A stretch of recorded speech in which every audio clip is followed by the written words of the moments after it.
Uh, Here we go.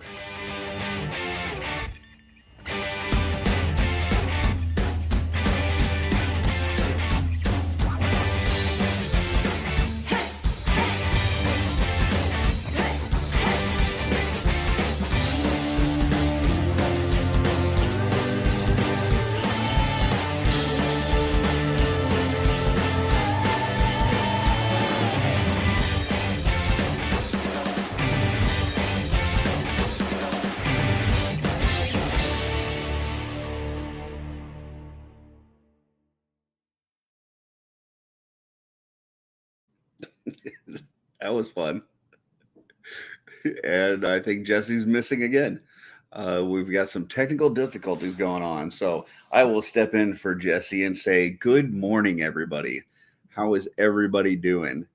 And now, for those of you to see something awesome, two Jessies. Look at that. Double Jessies. I don't understand what's happening here. Like my computer just keeps freaking out on me every time it tries to do something with a video card or something. Yeah. Like it kicked me out 4 times before I even got to hit play on that. So I apologize, everybody. I didn't get to hear the music. It was funny because the countdown went off, and I'm just sitting because normally you do the music, so the countdown gets done, and then I look up and I'm just staring at myself, like I'm on the screen and it's just me.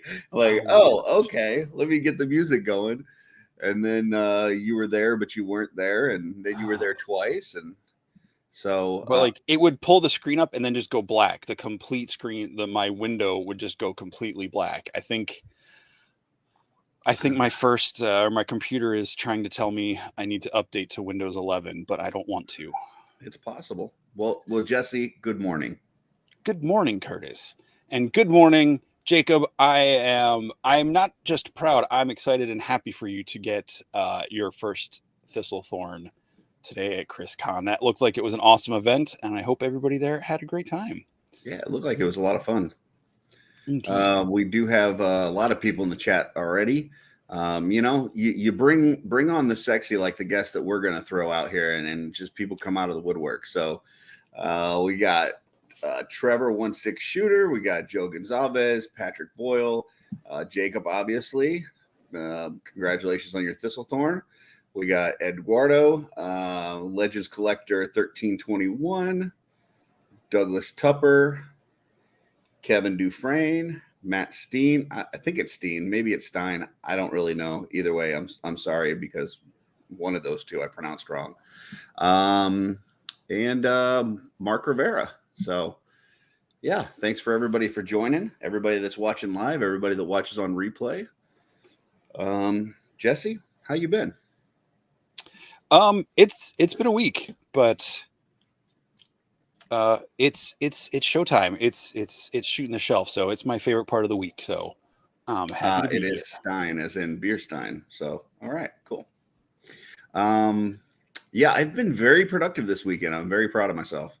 I took a little vacation. I like to do like vacations that overlap the weekend. So like I'll start on a Thursday and then end on a Tuesday. So I get like 6 days off, and then when I come back, I only got like 3 days left of the next week before I get another weekend. So it's a little strategic use of my vacation. And my plan was to try to get some painting done for Legions Con. And sorry, Len, no bandana. I tried it. It's it's just not for me.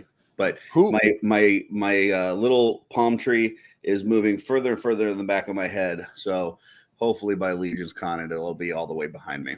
So I don't know who Kevin is seeing as the second person who got their hair done. Like I haven't had a haircut in almost 5 years. So nice. It's just natural sexy. I mean, I took a shower. And we got Santos now in the chat, and obviously Len LaGuardia. So welcome everybody. Excellent. Well, let's not dilly dally. Yeah, we got an amazing guest, right? On how did I say it? The elusive. I'm not going to say it. It's Toy the Forge. Sexy Mark. Oh, I thought it was Anthony Mark. Houseal. Shit. Okay. Well, this will be all right too. Well, if you ask the straight poop. Apparently, I'm the bad Houseal. He mentioned that yesterday. Him and You know Jeremy. what? I did hear that. I don't know My, why. I feel like that was more like he's the my bad heart Houseal. broke a little. Oh, But, like you know. it was like Michael Jackson bad, like bad isn't good. Yeah. Oh, okay. Yeah. I can't keep up with the lingo nowadays. I think like 80s stuff is coming back around. Gotcha. I guess that's predates 80s stuff, doesn't it? Yeah. Well, before Yes. we get into shelf selections and all the other stuff, I just want to say, like, Anthony, you're looking damn good.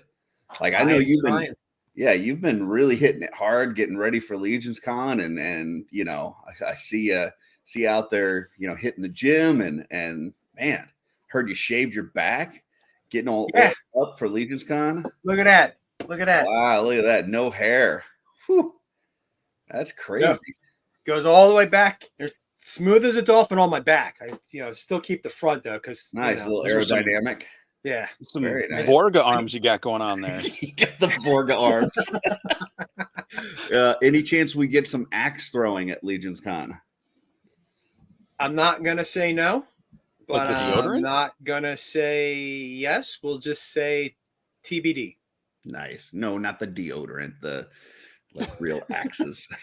Well, if you saw like GalaxyCon, Ryan Zarek was I saw that. handing out or had it bowls of it this weekend. Yeah. So Oh, really? $5 Maybe deodorants. the Yeah. He's doing the world a service. So yes. all right. Well, let's I get always- into it's the top of the show. We normally do our shelf selections right off the bat. So let's go ahead and get into that because there's been some amazing art in the community that we definitely want to show off. And I don't know what order this is. So whoever's thing comes up, just, have at it. So this one is me. And this is blasting bucket heads. And just a bunch of different clone troopers. And I thought it just looked really cool. Obviously I went on a little bit of a clone kick here recently, got approximately 1 million of them from Jesse. And I'm gonna need a tissue. And I just thought this was a cool photo. So I thought this was your photo for a second, and then I was like, man, he customized those fast. no. I do like the transport vehicle in the back. Is that an actual vehicle that Star Wars made? Yes. Oh, really? It is for, I don't know if the 1/18 figures scale. are, but that is a 3 3/4 scale Yeah. Oh, okay. Gotcha. That's really cool. tank. So there you go. Blasting bucket heads on Instagram. Very Next. I believe this was Jesse. Yeah, I mean, come on. It's Thistlethorn, and I don't know what that bow is, but that's a crazy cool looking bow. And just he and Afarius trampling goblins in the woods. I love it. I think I thought this was like an oil painting or something when I saw it. Like it really, I don't know, just the way the lighting is and stuff. It just did not look like a photo to me. It's done really well. so you do like good paintings. Yeah. I don't like, listen, I know people give me shit about the whole Frazetta thing, but I don't like messy. I like clean lines. So like I know we were talking to Chris Ferrone a few weeks back and we were talking about like Larry Elmore stuff. Love that. Like anything with crisp lines and stuff. It's just a different aesthetic, but I think this looks beautiful. So yeah, just really well done. I love the lighting in the shot here. Yeah, it's like dawn in the autumn on the edge of Zylernia or something. Yeah, it's such a great shot. Yep. Next, this is not me. So That was me. okay. Who doesn't love Nate's strong photos? And that Mezco Conan is awesome, and a great mix of Mezco and mythic parts, and I just love how that all blended together seamlessly. Yeah, I mean, we'd already hit our quota for July Nate Strong post, but we'll just count this towards August and we'll be good. So, but no, yeah, this does look amazing. The just the background and the lighting and everything. It's the emotion of the shot. I can't tell who that is on the ground. Do you know who that is? With the arrow, It looks like a Cassia with the new builder head. Yeah, Gotcha. from the heads pack. Gotcha. Could be I like wrong. the arrow coming out of her is pretty cool. So I can just yeah. hear a version, not actually Arnold, but like a version of him just going Crom. Come on, guys. We get enough of that every other Tuesday. I said not Arnold. All right. Yeah, good one there, Anthony. Next, this is me. And this is whale.david on Instagram. And the cool thing about this is well, not only is that you got a mythic figure in there, which is looks like it's a Valak, but with a skeleton builder, deluxe builder head. But he built this bridge like by hand. And then, I guess he said he had built it a while back and just hadn't taken it out for photos yet. And then finally got out, side to do some photos with it. And I just think it looks really good. The whole, the like rope that he used along the bridge, and then the vines and stuff. And then the lighting coming from behind just looks very ghostly. And yeah, I don't know. I just love this whole shot. Yeah, this looks like straight out of like a fantasy world horror movie. That's great. Yep. Anthony, any thoughts? It's a skeleton, so I know, recycle bin. Well, but it's a skeleton helmet that we can't see the face. So yeah, at least there I you can't see the face. Nah, It's it's got- nice. The way that they incorporate the fog in the background and the lighting, it's amazing what we can pull off. Well, I say we, but not me. I can't do this shit. But the way that people can pull off some of these photos astounds me. Well, and we've talked about it a million times before, but that's the beauty of Mythic Legions. I don't need all the double articulation, all this kind of shit. Like, this is what I love, is how realistic the photos you can get with these things that you can't do with as much with other toy lines. So, and then I just love the handcrafted nature of that bridge. So cool stuff. Mm-hmm. Next is Jesse, I believe. This Yep. yours? Kevin Boots, always doing great stuff, but I just loved this pop and swap, this combination of this figure, and again, just a fun shot with the grass and everything. I just thought it was really cool, and it just it looks. I believe I can't remember if he said he was using the arms and legs from Ziri, or if they were from one of the older Legions figures, or mythic figures. But I just thought that was a really cool looking like a hunter ranger character. It almost looks like it could be from the engineer, maybe. That's what I meant, engineer, not Ziri. Oh, gotcha. Yeah, I do like that. And then obviously the incorporation of the new belts, those belt packs, I can't wait for those. And then I love this cloak. I don't know where he got that cloak, but the hood seems perfect for this figure. Yeah, it's great. So, all right. Next, this has got to be an Anthony. So who doesn't love a fastball special attack?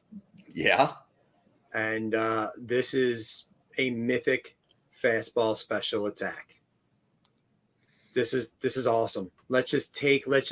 Everyone makes fun of like hurling dwarves, so let's do it. Let's lean hurl a into dwarf. it. Yeah, lean into it. Let's embrace it and let's do it right. This is perfection. Very I nice. believe. Well, I saw this, and I think what did he call it? He's like, since baseball wasn't invented yet, let's call it like the ballista special or something like that, or something to that effect. But yeah, this is such a great shot. Yeah, and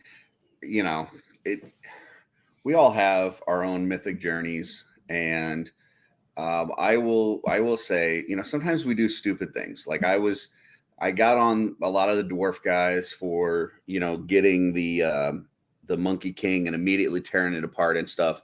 But I've done something just as bad. Like I bought like 3 Torgans like when I first got in the line, and I tore them all apart to make barbarians. And it wasn't until much later that I was like, wow, Torgan really is a cool figure. And then I had to go and spend a lot of money to buy one like after the fact, because I had used all of my Torgan parts. So note to everybody, take a moment to appreciate your legions before you start breaking them apart. Breaking them Not apart, just them like you popping can. and swapping, all that is fun, but take a moment to appreciate him because this Torg is he's just a great figure.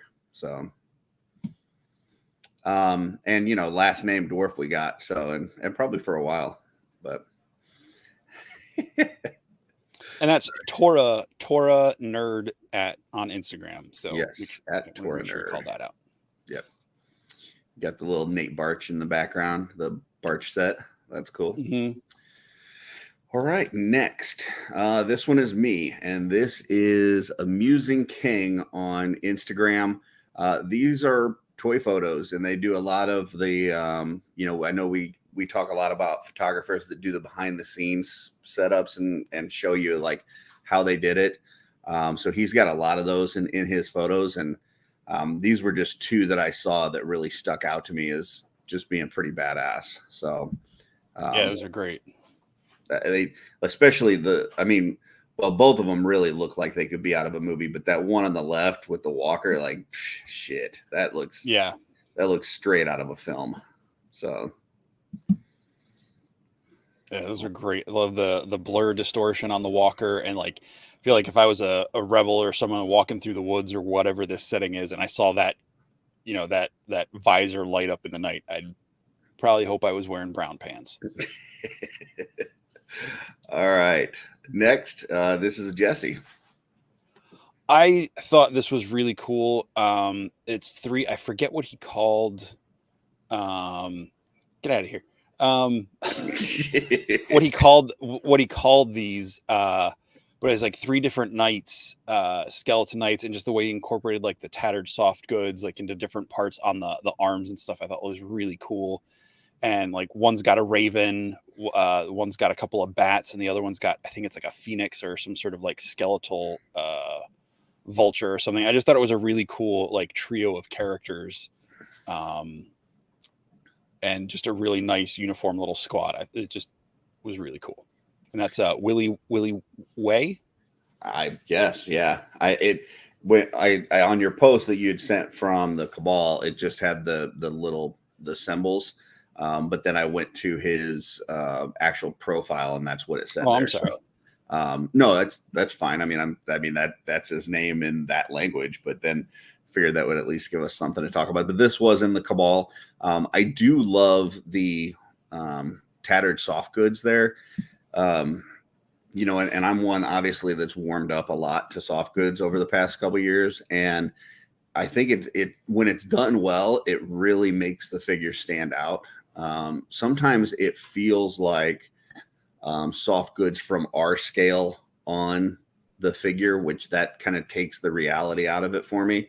But something like this, like it really does feel like it's from that size, from that world, like something that, they were wearing and he's worn out and it's torn up. So it looks very natural. And I just like the way that this comes out.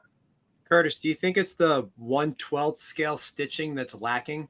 Trying to get, stitching to be that small. I mean, we're doing it or I should say the seamstresses are doing it at that size, at normal size, to try to make it would look gigantic. It'd be like, troll size on something that we would wear.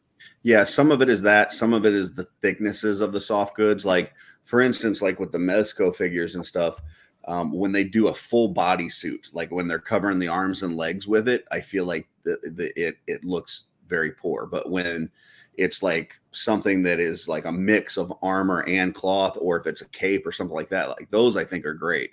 But when it's like those spandex suits, it just comes out really, I don't know. It's just odd to me, the way that it looks. And I think you might be right. There might be something to do with just the spacing on the stitching and stuff like that. Have you seen real people wearing spandex in real life? That's a little uncomfortable to look at too. But it looks like people wearing that kind of stuff in real life, like it's more. That was a joke. It's more form fitting. Well, I mean, like cosplay and stuff, like it's more form fitting. Whereas like on the Mezco stuff, I think the material is just too thick. So it doesn't like fully fit the figure. So you don't get that muscle tone and everything that you expect from it's more like a pajama, like a superhero and stuff. Yeah. It looks like pajamas. Yeah. So, but anyway, this is done really well. I really like it. And then I guess this is Anthony. This is me because Legos are fucking awesome. Sorry, Legos are awesome. Oh, That's you're okay. fine. I was just scrolling through and I just saw this thing pop up and was like, I can't imagine this would really work, but maybe this was Photoshop, maybe this was whatever, but nonetheless, I just fell in love with the incorporation of the set and the background lighting and just the water. Like I'm a sucker for using natural effects. I can't like I was saying before, I can't take photos with all the background lighting and the fog and the smoke, but I'll take figures like Kevin Boots does and take them down to a river or down to a creek and take my photos down there and be very happy with that and get the right shot that I need that way. See, Douglas knows what I'm talking about. And I'd rather do my shots that way. Like I've got, my lighting booth where I can take my photos of stuff I'm trying to show stuff off and just can't get it right, and there's no amount of filters or whatever to capture the right idea behind what I'm trying to do. But like I see this and it hits me in the right spot. Yeah, I think it looks cool. I like the reflection on the water and the way they've got this all set up. And yeah, that's really neat. I've never been a Lego guy just because I don't have the patience to put them together. But they do look cool. So. Well, it doesn't take any reading to put the instructions together. Like there's no words on it. It's just pictures. Yeah, it's just too much work for me. I would probably end up at I know, I think it was Jeremy DeWitt. Jeremy. Yeah. I think to put that stuff together. I think she put the Castle Grayskull together for him. Yeah, that's what I would probably end up doing. I put that set together. It was the most monotonous set ever. It was like green block here, turn green block 45 degrees, put it here. Turn green block 45 degrees other way, put it here, and just keep going around layer by layer by layer. And it was like, I don't know, there was 3,000 pieces or something. It was insane. I mean, that's Mega Constructs or Mega Blocks or something. That's not Lego. Yeah, that's Mega Blocks. I mean, correct. I mean, it's the same shit, but yeah. Yeah. Not. You know what I'm saying? As far as the way you use. Curtis is no longer a part of the show, folks. Yeah. Yeah. I do love looking at some of the sets, like the Death Star and stuff that people put together, but I can't even imagine like the patience and time that it would take to build something like a Death Star out of Legos. Like, yeah, no, thank you. I'll say this one I really love, and the name is I can't read that, but it's cool because this is featured on the actual Lego Instagram page, and it's got the artist's, the photographer's name down on the bottom there. So looks like Joshka Vanderluck. What's cool with Lego is that similar to the Horsemen, I think they really appreciate their fan base because with their creator, or not their creator set, their oh crap, it's gonna kill me now. But it's their series that they do where fans can vote on sets and then bring it to life. The guy, like the people that have done like the Ecto 1, like that was a fan that had built that. They were able to vote on that and bring that to life, like the Voltron set and some of the other ones over time. I have them all. Like the name escapes me off the top of my head. But they really allow the fans to be involved and bring stuff to life. Now, of course, Lego profits off of it completely. And, but there's a lot of Lego creations. Thank you, Billy. Maybe I was right. So yeah, there's a lot of that stuff where, similar to the Horsemen, they encourage the creativity from the fan base. I'm just gonna leave Joe's comment up here the rest of the show. I will say, this particular set jumped out to me because I had the original version of this back in the 90s, like the Pirates and the Imperial Soldier sets were like my favorite Lego sets back then. So when I saw that this set was coming out, I was like, oh man, I want that so bad. But seeing this on the water like this is just like, this is what I was playing with in my imagination as a kid, like with the water and the hills and stuff in the background. Yeah. Oh, this is such a great shot. I'm gonna embiggen myself for a second because I forgot when we were talking about soft goods. Just got a set of soft goods in that I've got to show off because it's fucking amazing. This is the Max Bird Alithia set, and it's just fucking gorgeous. Like that Wow. thing, yeah. Wow. Yeah, this thing is fucking amazing. So, Curse, have you put it on the horse yet? I have not. My wife helped put the cape on today, and then she's like, I don't know how we're gonna get her back on the horse. So that'll be our challenge for tomorrow. But amazing set. I was placing an order for Jesse on Max Bird, and I saw this, and I was like, "Ooh, let me try this out," because it just looked neat, and it exceeded my expectations. This thing is just absolutely gorgeous. So when it's done well, yeah, definitely. This one is mine, and this is Dr. Rocky Art. And so I like to, when I'm looking for shelf selections, look at stuff that I'm amazed at because I can't do. So I do a lot of, photography pictures, a lot of sculpting stuff. And this week I wanted to do something with just drawing or sketching because it's just something I don't have the skill to do. But I truly appreciate.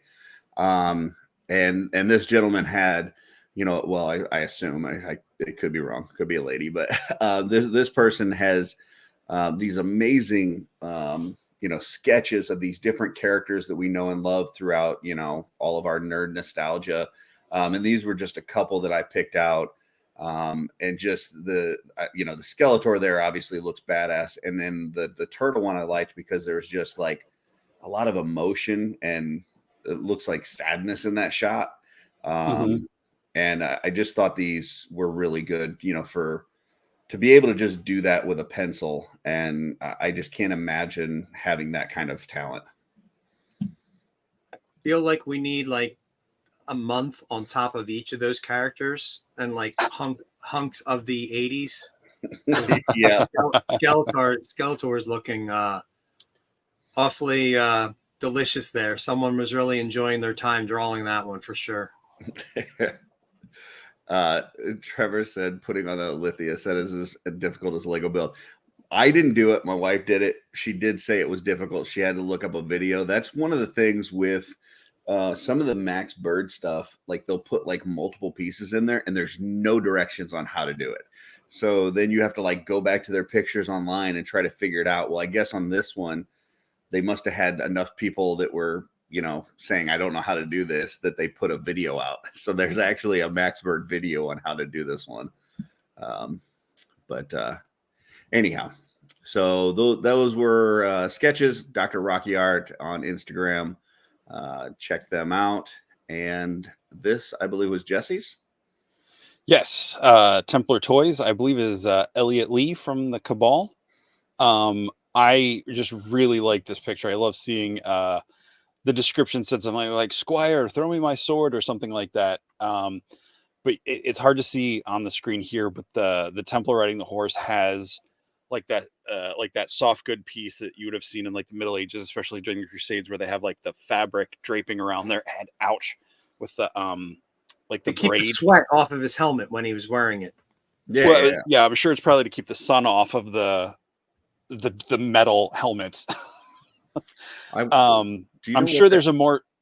Do you know who that is? Like the Squire, like what figure? I believe that is cool. Simon from the D&D movie set. Oh, okay. I think it works like really well. I'm not sure what the helmet is. I don't know if that's the helmet he comes with, but yeah, it's just really cool seeing. Now that those are starting to go on sale, they're great for people to have, like squires, townfolk, that sort of thing. But yeah, this is just I always like Elliot shots when he does this because there's always so much going on in them in a very interesting way, and I just happened to remember to grab this one this time. So, and just that throwing the sword midair is just a really cool look. Yeah, I love the just the action, the different battles, the carnage in front, the different outfits of the characters. Yeah, there's a lot going on, but it really works. So I mean, like you can hear in my mind, like looking at this picture, like I hear the hoofbeats, I hear the chainmail, the sounds of battle going all around, like the epic swell, and kind of like Squire, as he's reaching out, and then he gets the sword, and then there's like some quick cuts of like people getting dismembered or something. It's amazing you said that right then, because that's exactly what I was thinking. Like I can hear, like even just the background just looks like shit's being kicked up in the air, and it's just like yeah. It's like a scene out of Braveheart or something. Yep. Yeah. All right. And okay, so we're done with that. Was it for shelf selections, but I did want to show this thing from, so we've talked about these helmets from Emil, but he came out this week and he named them, and I was super honored that he named one of them after me, which is this fully armored helmet, CA Troopers, obviously CA Curtis Ackerman, but so we've got that one there. Then he's got this one, Sergeant Cruz. This is Will Cruz in the Cabal, which has got the visored look and then the open mouth, on there. Then you've got Sergeant Delator, which is obviously Stefan Delator, which is the fully open face on here. And then you've got another fully open face on here, which is Sergeant Torres. So, obviously, we've talked about these helmets that Emil put out, and there's really cool helmets, but also to go and name them after people in the community is just a neat thing. And so I wanted to show those off because I was extremely happy. I know these other gentlemen were very appreciative as well. So yeah, so go grab those. They're available on Wolf King. So, and that is it for that section or that segment. Outstanding. Beautimous. So how's it going, Anthony? Great. It's Sunday night. It's 9:30. I finished a cup of coffee. I'm still not asleep yet. So okay. Let's see how long we can take this train, till we run it off the rails. All righty. Well, obviously we know we've already talked about you kind of getting in great shape for Legions Con to be able to take on anybody that wants to wrestle you. That list is starting to grow, actually. Yeah. Yeah.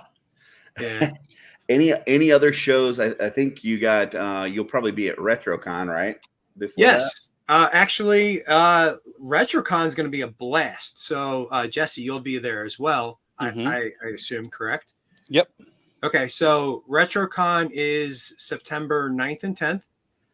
It is in Oaks, Pennsylvania, which is where it was last year. Last year, it was a 4-H event. However, this year, slight change in plans. It's going to be a street team event hosted by none other than the Wolf King himself, Len LaGuardia. So Len will be set up there. He'll be selling stuff. In addition to that, I'll be set up there, vending, set up right there next to him. So you'll have, 30 feet of, Mythic Legion and third-party paraphernalia fun. So come out, hang out with us. It'll be a great time. I can see how much fun some of these events have been.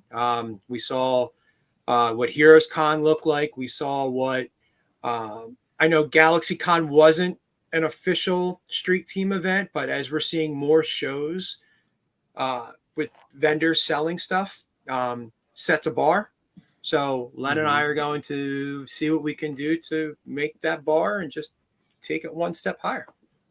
Yeah, it seems like there's a nice synergy in those events between the third-party vendors, obviously the Horsemen being there, where it's like, the third-party vendors are like, hey, yeah, we'd love to sell you this stuff. That's where, you kind of go get a figure there, and then these are the things that you add to it. And then Horsemen, vice versa, are kind of sending folks down there like, hey, after you pick up a figure, go check out these other folks and see what's going on. So that's now nice you can just stay right with us. We don't have to, have to go anywhere. So, and what's awesome with RetroCon is it's at times, I believe it's been labeled as one of the largest toy shows on the East Coast due to the square footage of it. And I believe they have moved to the larger hall this year. So that should increase in size. It should probably put it back up there to the top of the list. It is an eclectic mix of vintage toys, newer stuff. There will be comic books that'll be there. celebrities. When I say celebrities, there'll be Sam Jones from Flash Gordon. Ooh, There'll be nice. Bo Duke, Luke Duke, Daisy Duke. The General Lee will be there. Just recently announced, the voice of Firestar from Spider-Man and His Amazing Friends. Oh, nice. Some voiceover talent from the Dungeons and Dragons cartoon. The guy from BJ and the Bear, My Two Dads. He'll be like, we get quite the mix of characters here. And then what else? There will be vintage cars that'll be there. I know last year the Munster Mobile, was it the Munster? No, the Monkey Mobile was there. Yep. And there was a DeLorean that was there. There'll be vintage arcade cabinets. So there's cosplaying contest. That's what I was going to ask, is cosplay. The 501st will be there. The Finest will be there, which is one of the G.I. Joe cosplay groups. And for the cosplay group, or for the Joe cosplay group, I believe it's the 13th Civil Division, which is the local charter of the Finest. There will be droids rolling around. You'll have Jedi going around. It's Trevor, will the bear be there? Wasn't the no, not the bear, just BJ. I mean, that's my family nickname. So I mean, technically, a bear will be there. There you go. I can see you as a bear. That totally works for you. Yeah, I could see you as a bear. The day I was born, my oldest brother just decided to insult me with a nickname, and it stuck forever. So, were you that hairy then? I mean, someone that can relate, like full head of dark hair, like fresh out of the can. Perfect. Fresh out of the can? Yeah, I don't know. Yeah, we don't.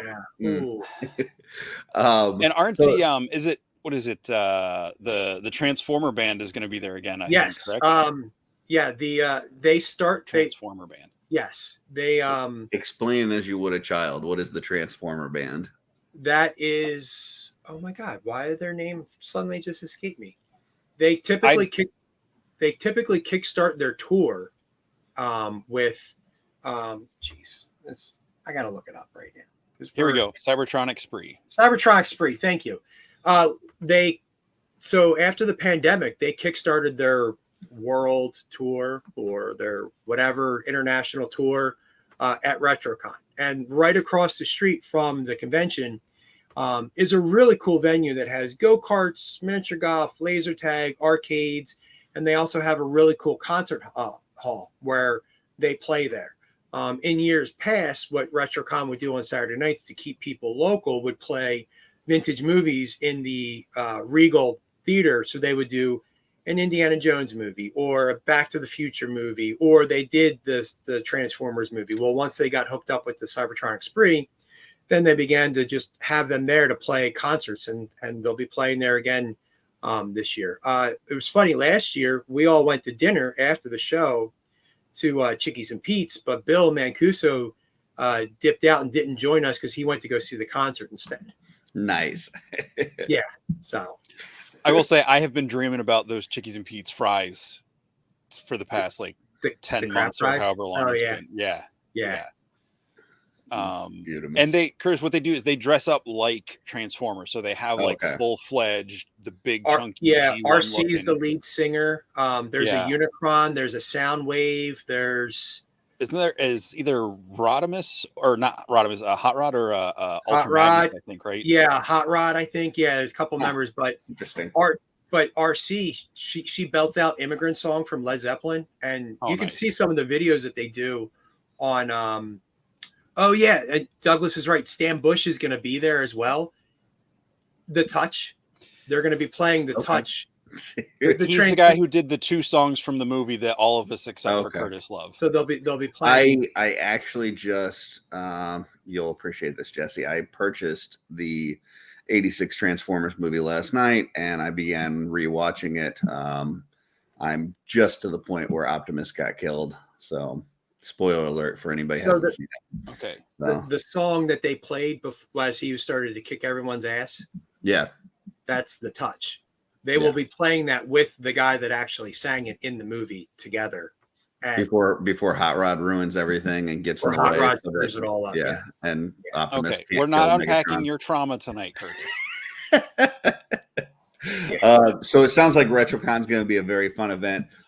Are you going to PowerCon, or do you have any other shows pre-Legion's No, Con? I am not. I'm not vending at anything. I might go to an occasional local show. Thankfully, where I am, every weekend, if I wanted to, I could throw a rock and hit a show. It's just whether or not, just trying to find the time to go out there. I probably hit NJCC, which is a show in Cherry Hill, New Jersey. I think that's in like 2 or 3 weeks from now. But outside of that, I'm just trying to save my time and my monies for RetroCon, because I've been going to RetroCon since its inception, and outside of Legion's Con, it's probably my favorite show of all time. It's one-stop shopping for everything. Between the vintage and just the size of it, and it's just such a good time. I mean, you could go with an open mind, and you never know what you're going to find when you're there. Awesome. I hope they figure out the entrance, whatever hiccup they had last year that was really holding people up coming in. I believe that was a staffing issue for trying to manage through there. And you know what? And as we as society are starting to figure out that you need to pre-buy your stuff. Some people are such creatures of habit to go in and buy your stuff at the door and do your thing. It's much easier to buy it in advance and just walk, you flash the thing and then boom, you're out the door. I think that line was just people that just didn't buy their tickets. Yeah, that was just tickets to get in, because Sean and I walked in at like between 12 and 1.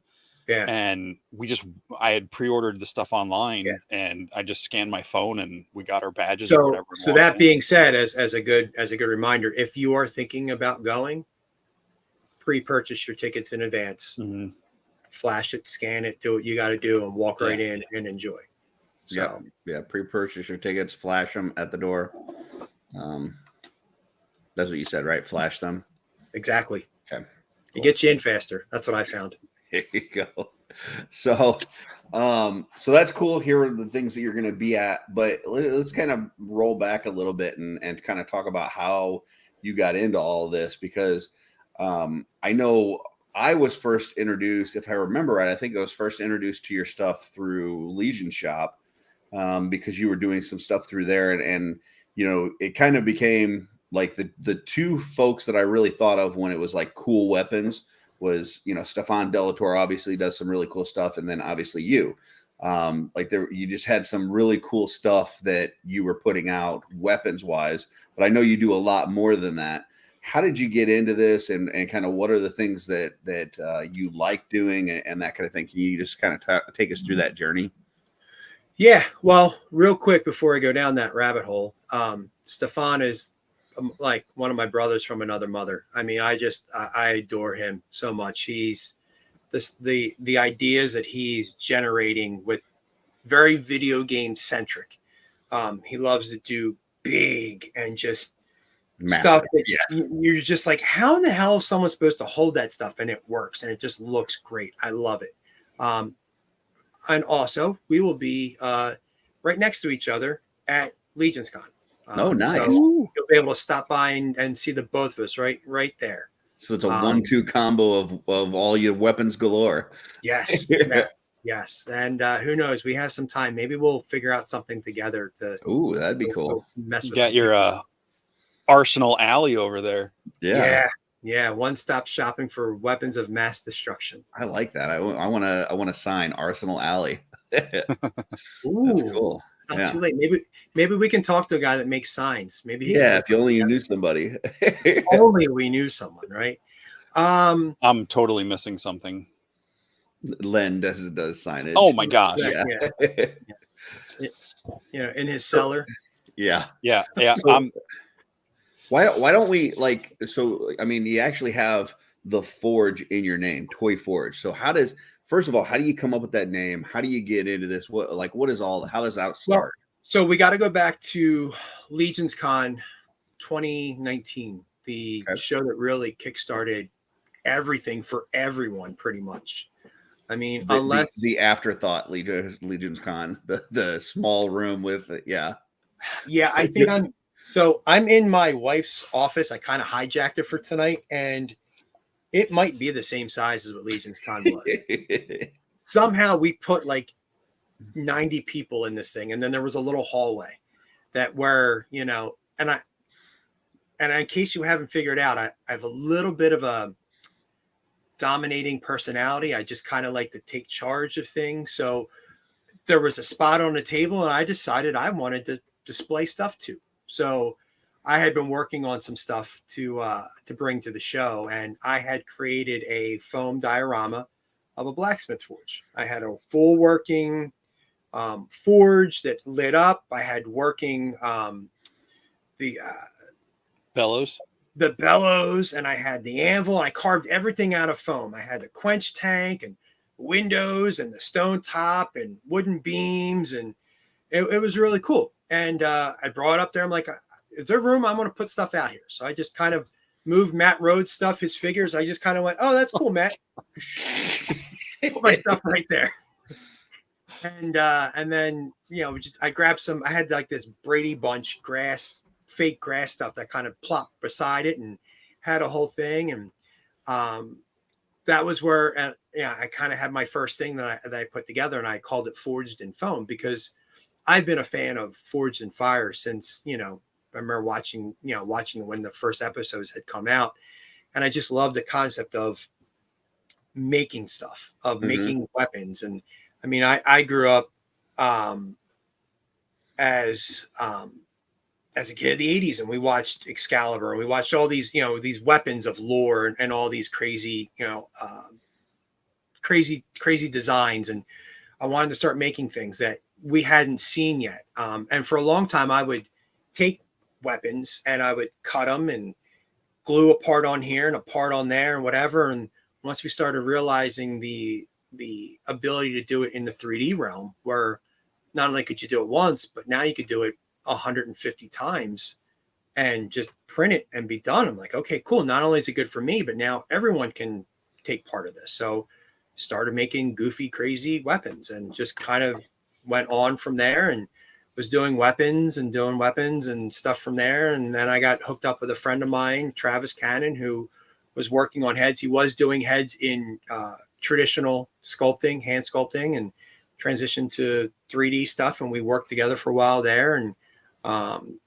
things kind of got busy, and he started doing his thing, and I was still went back to weapons for a while. And then I got hooked up with my friend Chris Ferrone and his sculptor at Thiago, and Thiago and I have just been kind of doing the head thing, and trying to do weapons in between, and just kind of keeping it all busy and moving forward. So I actually am trying to get back to my roots and start putting some more weapons and stuff like out there, because at the end of the day, it's still just a lot of fun. And for Legion Shop, I did a lot of weapons. I mean, there was a lot of cool, crazy stuff that I'd done back then that slowly but surely I'm starting to just kind of take back and like putting them through the Toy Forge site, and just kind of putting them back out there. So yeah, and I liked some of the collaboration stuff through Legion Shop. Like you basically, I know at one point you did your anvil, and then the Strups did like that the apron for like a blacksmith,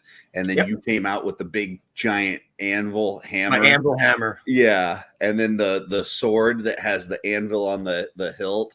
So yeah, it was just, you know, like you could go there and get all this stuff together and like put your ideal blacksmith together, you know. Yeah. So the anvil hammer was fun, because that was probably still to this day probably one of my favorite things that I had created. I put it together. I remember reaching out to the community, because one thing I've been trying to do was I hate stepping on other people's toes. So I wanted to make sure no one else was doing something like it first, because I felt like there was a time there where there was a lot of like, someone's doing this, and instead of letting something breathe, someone was jumping on it right away. So I wanted to give it some space. So I said, hey, I'm thinking about doing an anvil hammer. Has anyone done anything? And there really wasn't anything that had popped up yet. So I went ahead and I created, but then I put it together. And then I had Len help me on it a little bit because Len was still just kind of dabbling in the 3D sculpting stuff. So what was fun with this was that this actually is a part of me and Len, some early on design stuff.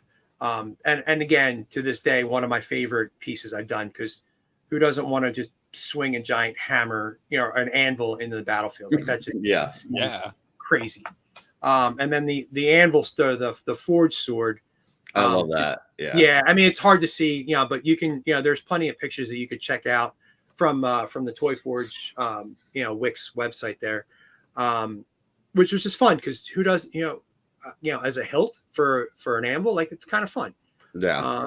But we've been making all kinds of crazy weapons and got a few new items, ready to rock and roll, and maybe we'll get to taking a look at some of them later on tonight as the night goes on. Got some things to debut here. So.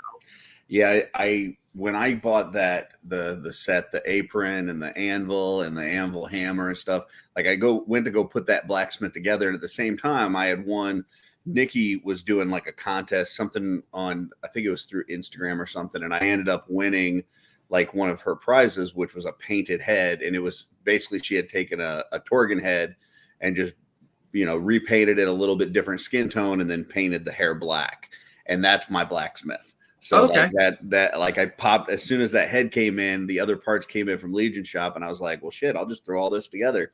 And so so I basically got this black-haired Torgan head and then all that stuff together on my blacksmith, and I love it. It's one of my favorite characters. Well, I believe, to expand on that blacksmith concept that we had in Legion Shop too, is I think Emil did a blacksmith head. He had the cap on it that Noble Bear printed. So I think Noble Bear printed that. So when you look at the concept of Legion Shop, the whole community part. So I've got parts.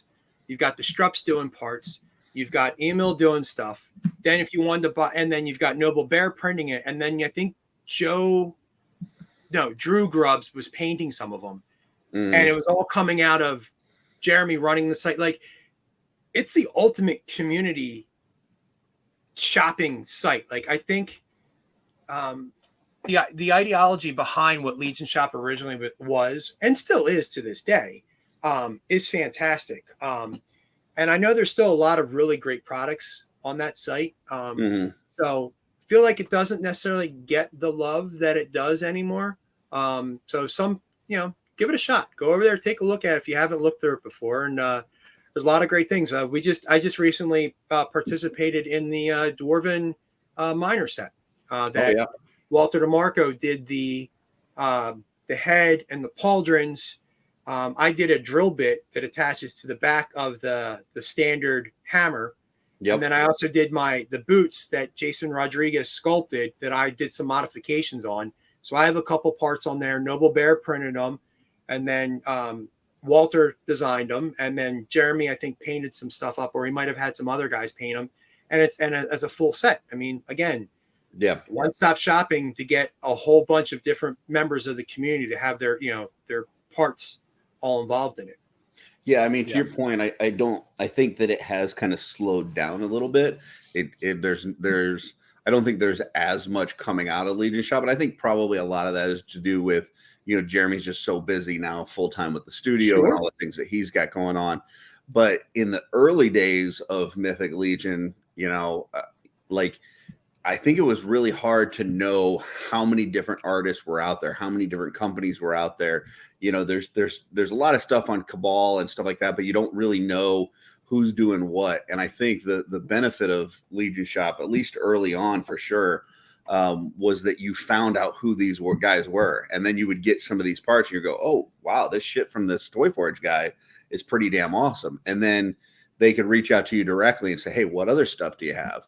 I know I've seen Jeremy Wilson posting a lot of stuff in the Cosmic Cabal recently, and he got his kind of start through Legion Shop. And, obviously we found out about the Strups through Legion Shop. And, so there's a lot of these folks in the community, if you're not, My Action Figure Customs or Planetary Dog or something like that, I think Legion Shop did a good job of introducing you to these other artists that were out there, so that you could see, what options were available. So, and in my heart, I'm a GI Joe guy, so I'm a natural born cheapskate. So being able to pay shipping at one cost to be able to buy a whole bunch of different parts from a whole bunch of different people. yeah, So instead of having to pay shipping from Noble Bear when he was in Colorado, or from me from outside of Philadelphia, or the Strups from Atlanta, or from, to get it from one spot and it show up at your house at one time and have all your parts, or at that, or if you could have bought a figure like a deluxe builder or whatever, and could have all showed up at once and not have to wait on all these different pieces that kind of come in to put it together. I mean, that's a great model to go with that. Mm-hmm. So, yeah. and now as Wolf King is starting to kind of work their way into that model as they are a third-party retailer, being able to have those figures, you're going to be able to start rolling into that kind of methodology as well. So just kind of picking up that torch and kind of running with it there too. Mm-hmm. Yeah, that's really neat. So I kind of switched direction. Did you have something, Jesse? Yeah, okay, I had something. Okay, go ahead. What to add on to what you were saying about Legion Shop and everything is the fact that they have a page dedicated to all the artists. So you can go and you can see who these people are and read a little bit about them. I just that's really cool. And I know they put sculpted by so and so, printed by so and so, designed by so, on as many of the things. I think they have their Instagram handles and stuff on there too, don't they? Yeah. So it's just really cool that Jeremy and whoever else maintains the site, I'm assuming it's mainly Jeremy, that that they put that into it. So we're like, oh, that's so and so, and can put that together. I just think that's really cool. Well, and actually, that's part of why me and Jesse started talking in the first place, because we both started doing some painting for Legion Shop, and I think it was me, you, and Brian Almeida, at the same time, started doing some painting, and so we started talking amongst ourselves and just sharing parts that we were painting and asking for feedback, and so yeah, I mean, not only just introducing you to other people selling stuff, but forging friendships and stuff. So yeah, that's cool. Oh, nice word use. Yeah, thanks. Wasn't even trying, but there you go. Everyone loves to use that forge word, don't they, Curtis? Yeah, everything's forged nowadays. So, so last year at Legion's Con, I think you had probably the coolest individual piece of anybody at Legion's Con, which was your battering rams that you did your electrocution thing too, and made it all cool and shit. And then you did the video showing how you were doing it with all your PPE and everything. I just thought that was the most awesome thing. So can you talk a little bit about what went into making that piece, where you came up with the idea and how that came together? And then do you have something like that for this year that you're planning on doing? So you're referencing the fracking tool that we used. Yep. So watch the language. Yes. Sorry. I am a sucker for mixing of organic and inorganic pieces when it comes to some of the art. Same. So to do that, to make that work, the fracking at least, what that is running an electrical current through the wood to setting it 2 different points. So you have these prongs that you're running the current through. So you stick it on the wood at one point and have it through another. The wood is now soaking wet with a baking soda mixture through it. So it keeps the charge and then runs through, and it catches the grains. So you have no idea which way it's going to run. And just depending on how long you hold it in each spot will depend on how deep it burns. So that also means that every piece is unique then. Every piece is unique. I can't guarantee that one piece is going to look the same from the next. So, if you put them right next to each other, they'll run right, one to the other. Mark, I'm sorry. It's not allowed to frack. I'm not allowed to use anything over 110 loud. Yes, this is true. Mark is not even allowed to use a screwdriver. So he's lucky he gets to use a paintbrush. Yeah, we're what? Not even sure about that. we're just gonna get back to my story, okay? So we run through this whole device and you frack these pieces, and what I'll do is I'll take a 4-foot dowel rod and frack the whole thing. All, you know, so I mean, it could take 2 hours to do this whole thing up and then go back and cut it into my individual 8-inch pieces. Then you have to go and you have to clean it with the IPA alcohol to get it, you know, take all the extra additional charring off. You want to sand it and get it smooth and get it clean. And then I added my resin pieces to make it look like little battering rams. So then I stained it and sealed it and the whole thing. So it was a lot of fun. Where did that idea come from? Like did you just like think about it overnight, or is this something that you've been working towards for a while? So my creativity is genetic from my dad. I mean, as a kid, we had our masked figures and our G.I. Joe figures. My dad would look at these things and go, you know, it'd be cool if they were scuba divers. And go, I don't know how to do that. And he'd hand you some duct tape, some twisty ties, and some masking tape and some foil. And next thing you know, he's making flippers and he's doing masks and all this other stuff. And you're like, oh, cool, now we got scuba divers. Well, you know, but my mom was also did ceramics, and she would do the ceramic molds, and they would clean them, and they had the kiln, and they would cure them and paint them and all this other stuff. So this stuff is genetic. I don't know if it's skipped Mark or not. The jury's still out there. We're catching up, but so as of late, my parents have both gotten into doing decorative gourds. So they'll do like the bird's nest or the bird houses where they hang them from the tree and they cut the hole out and they do all kinds of really neat shapes and designs, and they'll burn out all the stuff. And fun fact, the gourd that comes with Waltor, the MAD, is because at Legion's Con 2021, my dad and I created a Cabal gourd and we gifted it to Walter. And it actually has become something that he loves so much that they did that as a fun little, you know, part to that set. So now when I see that the gourd is in there, it's got the Cabal logo. That was me and my dad. We put that together. Like he printed out a piece of paper and like hand drew it onto the gourd. And then we fracked it and we stained it. And, you know, he burned the whole logo on there and everything. So we took, so he has the fracking tool to do all the cool intricate stuff. And he was like, you know, it'd be cool. It's like, you started using this on some of your other pieces. And I was telling him my battering ram idea. And he goes, well, let's frack the wood. So it looks like it's, you know, it's seen some damage. And we started fracking. And we started doing all the other stuff. And I've really gotten good with being able to use it and not electrocute myself. So that's a good thing. I mean, that's always a good thing, you know, be able to walk away from these tools is always a great thing. So, trying to figure out new ways to incorporate the tools that he has into the stuff that I'm using, and vice versa. He'll say, hey, I'm working on a penguin for a show, because I know he's got a bunch of shows booked for the fall. And he'll want to do, or, you know, get ready for Christmas time, and he'll want to do penguin. So he'll want to do like a penguin nose or penguin feet or whatever. So I'll start looking and see what kind of files I can find and make stuff that, instead of him having to hand cut out, you know, pieces of the gourd to do like feet, I can provide him a piece that works. And all he has to do is he might have to sand out, you know, depending on how the different bottom of the gourd fits in each piece, and be able to just help, you know, assembly line the parts and get it moving from there. Sorry, my Italian's kicking in with my hands. You're fine. Okay. And so, you know, we kind of jump off of each other to help figure out what we can do to make each other better in our own individual, you know, art craft. So recently he has just gotten one of those laser wood burners.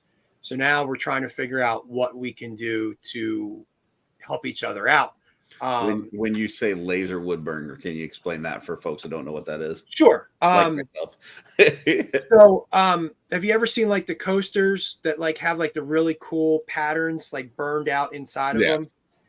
I mean, that's essentially what that process is. You could put a file into the computer and tell it to burn this out at this depth and this shape and cut this out and do all these things, and it's able to do that.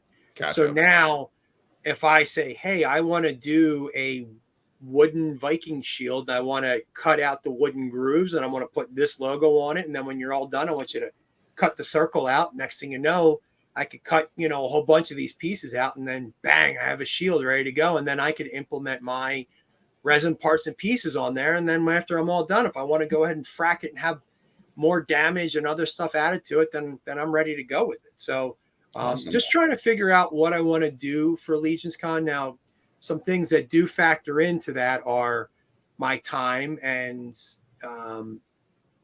finances, budget, just there's a lot of things that go on as we're heading into Legions Con. And I'm sure you guys are running into it too, as you are prepping for it. Like there's X amount of months left. I have this much time. I also have these kind of commitments that I have to do. So I'm trying to figure out what I can do for Legions Con this year. Mm-hmm. But I'm also coming to the realization that I might not be able to do something that's like crazy, zany, off the wall this year. It just may not happen. I have to just based on shit or get off the pot with that idea. And if I can't do it, then so be it. It's just going to be what it's going to be. But I do have something that I have been working on all year with my crazy customs that I've been trying. We can get into that too at some point. But yeah, definitely. Well, I just like to say real quick, like I think that's super cool that your family is so creative and that, from your mom, your dad, your brother, as much as you give your brother shit, I know, he's into this now. I've seen, you work with your son. I've seen, Mark work with his kids. Like, the fact that this is like a whole family thing of you guys being creative is just really cool because, when I think of Philly, I think of, drinking beer and throwing batteries at the rival team at the football game. I don't think of, being creative and doing all this stuff as a family. So, so that's awesome. I like that dynamic amongst your family. It's a forging family. There you go. I mean, it is the city of brotherly love. That's true. So, all right. Well, do we want to go into, some of the pictures that Anthony sent and some of the stuff that you got going on this year? Okay. I got my finger on the button right now. Now, before we get going, Anthony, you sent one that there was a picture of your boy with some weapons. Was that meant to be sent? I don't know. What did I send? It's just a photo of him. Looks like in the living room, and he's got a couple. Oh, yeah. Okay. I did. Yeah. Okay. Yeah. No. I just wanted to make sure that was meant to be shared. Yeah. Yes. Yeah. Okay. Let's get you at the top. So if we pull up comments, it just hides my face. So first one up here. There he is. There's Antgar. I think if whenever my time on this plane of existence is to go away and I'm off to be burned and cremated, I think this little guy is going to sit in my pocket and go off with me.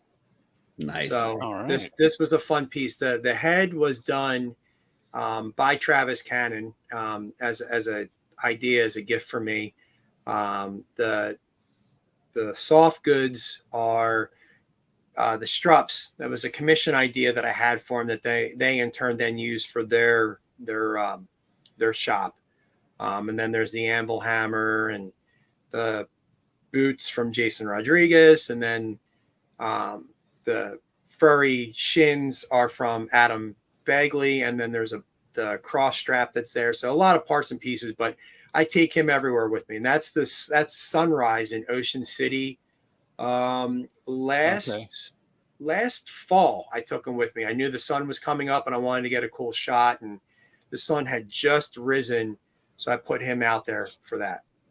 I think if you're going to be cremated when you die, what you should do is leave instructions that they like mix some of your ashes with some molten metal and like make a giant war hammer or something out of you. That'd be awesome. That's fair. That's fair. Or like some 3D filament or resin. Yeah. Yeah.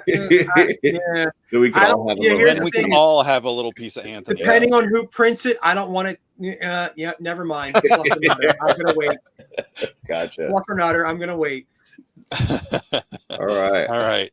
Don't give Mark any ideas. Yeah, Mark's going for a flaming Viking funeral. Yes. Mark will print it and he'll make a mistake and it'll end up exploding in someone's collection. I told my family that's how I wanted, like one of those Viking funerals where they send you on the boat and then shoot the flaming arrows. And then I found out that that's like completely illegal in the US. So that's what I want. If you've ever seen the movie, what's it called? It's got Zooey Deschanel in it, Ray Romano, tons of people. Eulogy, hilarious movie about this family that goes back for their father's eulogy, and that's what he wants So like Ray Romano's twin boys, they like drill holes in the coffin, they put it in a rowboat, they fill it with gasoline, and they push it just like out into this lake and are shooting like flaming it, and they keep missing and they keep missing. It's I'm gonna have to check. It's that hilarious. It's yeah. But yeah, I'm gonna bring this post from Mark up. So Anthony, you can't answer this because I'm sure you know how to say it as well. So anyone other than Douglas as well, because Douglas is local, he knows how to pronounce this. The name of that river. Schuylkill. I have no idea. That's fairly close. Okay. I guess there's no one else to verbally announce it on here. No. Yeah, I guess it's just you or I. So how is it really? So, Schuylkill. The Schuylkill River. Okay. Mm-hmm. Seems like a whole lot of wasted letters to make that sound, but okay. That's all right. The expressway is a whole lot of wasted miles too. So right Yeah. next to it. Yeah, there's a lot of extra letters in Pennsylvania, and I'm recently learning that that's probably due to the Welsh population that came here. All right. There he is. There's my boy. We took a vacation the other week, and look at those took him out with me, flip-flops. and- That's awesome. Yeah, I love the bare feet there. And is that like a fish? Yeah, that's Fortnite. There was a shark set that came out. Okay. So the fishing rod, and I grabbed the fishing rod from that, and then the hat, the sunglasses, and the fish came from a Peely set. Peely is my favorite Fortnite character, the freaking banana. So I grabbed that. I made him a pair of sandals. Oh, you made those? That's awesome. Yes. And the hammer is actually a Stefan Delatour set that was made for ogre scale, that he gave me the file. I was able to shrink down for dwarf scale. So it's my vacation hammer. That's funny. Kraken hammer? Kraken hammer for the shore. Nice. That's funny. Yeah, I got that shark set to put with my plunderlings. Okay. Perfect. That works great. Yeah, that's cool. Next one is there's that guy. Look at us. Hold on, I gotta pull this up. Kevin said he wants his remains to be better on Disney, but he doesn't want to be cremated. Like the Gators will get him. So this was fun. I'm just assuming you picked it because it was a picture of us, but I had just done a live. I think I'm not saying I was the first, but I was early on in the list of getting the. You were, and I hadn't gotten mine. I wanted to see it in person, so selfishly. I just done a live, and Anthony was working up in the neighborhood near me, and he's like, "I'm coming over." Yeah. Yeah, that was a while. I mean, obviously that was back in October, and I had to see what it looked like, and I wasn't going to wait for it to show up anymore. Yeah. I had literally just gotten off that live like 5 minutes before Anthony pulled in. Yeah. And there we are at Legion's Con, the post coitus of the show. This is after the show, right? We realized we had spent the whole weekend together, and we hadn't really gotten a photo together. Yeah. I just realized you were just doing the Jersey pronunciation of Curtis. Coitus? Yeah. And look at this team up. This is the Toy Forge and Funhouse Customs. If you're not familiar with Funhouse Customs, this is Mark's little fun project he's starting. Oh, okay. So he for all the customs that he's doing and the new headpieces that he's selling through the Toy Forge, he started his own little studio sorts. So there's no forge in it, but we'll allow it for this for now. Gotcha. Yeah, and the Forge logo was reworked. I heard he's going to be selling some painted heads too, but he just doesn't paint the eyes, right? He leaves those unpainted. Paints the rest. That's the goblin ones because they're easy. Just do yellow. Choose your own adventure. What's funny about Mark is Mark hates clowns, hates the circus. hates like we watched when we were little. We watched Killer Clowns from Outer Space, and it has terrified him ever since. So that's I one that go would out of make my you scared. way to harass him every chance I get. I remember at ZoloCon, I went ahead in advance and bought one of those Mego Killer Clowns from Outer Space figures. Oh wow! And I bought a figure at the table Saturday before, and he showed up Sunday. And I bought the figure, opened it up, and stuck the clown inside of it. So, and I turned it to him upside down. So when he flipped it open, the clown was staring right at him. And, that was RetroCon, right? That was ZoloCon. Oh, okay. That was at ZoloCon. I had done that to him. So every opportunity I get to harass him, and then his wife takes the clown, steals it back from him, and gives it back to me to do it all over again. Nice. Oh, that's great. And I just got to point out, my boy Sean did your. Yes. I believe that's the one he did, right? The that is what. logo Yeah, there? Sean. Yes, my first maybe main event wrestling opponent for Legion's Con. Yeah. He designed that for me as well. That was fun to do. Yeah. That guy's insanely talented, and I am super blown away every time I see new artwork from him. So there's me and Mark in our plastic forms. Surprisingly, that really resembles Mark. That was a surprise for him at Legion's Con. So last year I had done a bunch of debut parts before the show, and this was the last piece, but I was not debuting it until Friday night, and I wasn't debuting it until he saw the part. Nice. So I waited. I made him pull that piece out and him look at it and go, "What is this?" And I went, "Oh, this is my new goblin called Merc, M'_RK." Nice. And Great. Totally surprised him. And I bust his shoes, but it has been an absolute blast having my little brother in this hobby and all this stuff, running back and forth with ideas and stuff like that. So no. There it there's is. Tony. Nice. There's the man. There's the best Houseal. Yeah, there's the number one Houseal. He's recently got into Ninja Turtles, and he does karate. And so we were on vacation the other week, and we played the Ninja Turtles video game, the new one. I say new, but came out a couple of years ago based off of the 2012 show. And we probably put $150 in that game the whole week we were down there. And he was like, "Dad, can I get a ninja sword while we're down there?" So we bought a ninja sword, and then we bought a knife, and then we came home, and he grabbed the dowel rod that I used to make the battering rams. He's like, "Dad, can you put tape on this so I have a bow staff?" So now he's got the bow staff and the sword. And then Mark came over the other weekend and got him nunchucks. So now he's playing the last Ronin, and he doesn't even realize it. Nice. So got to get him that sigh. Quick question. Need to know.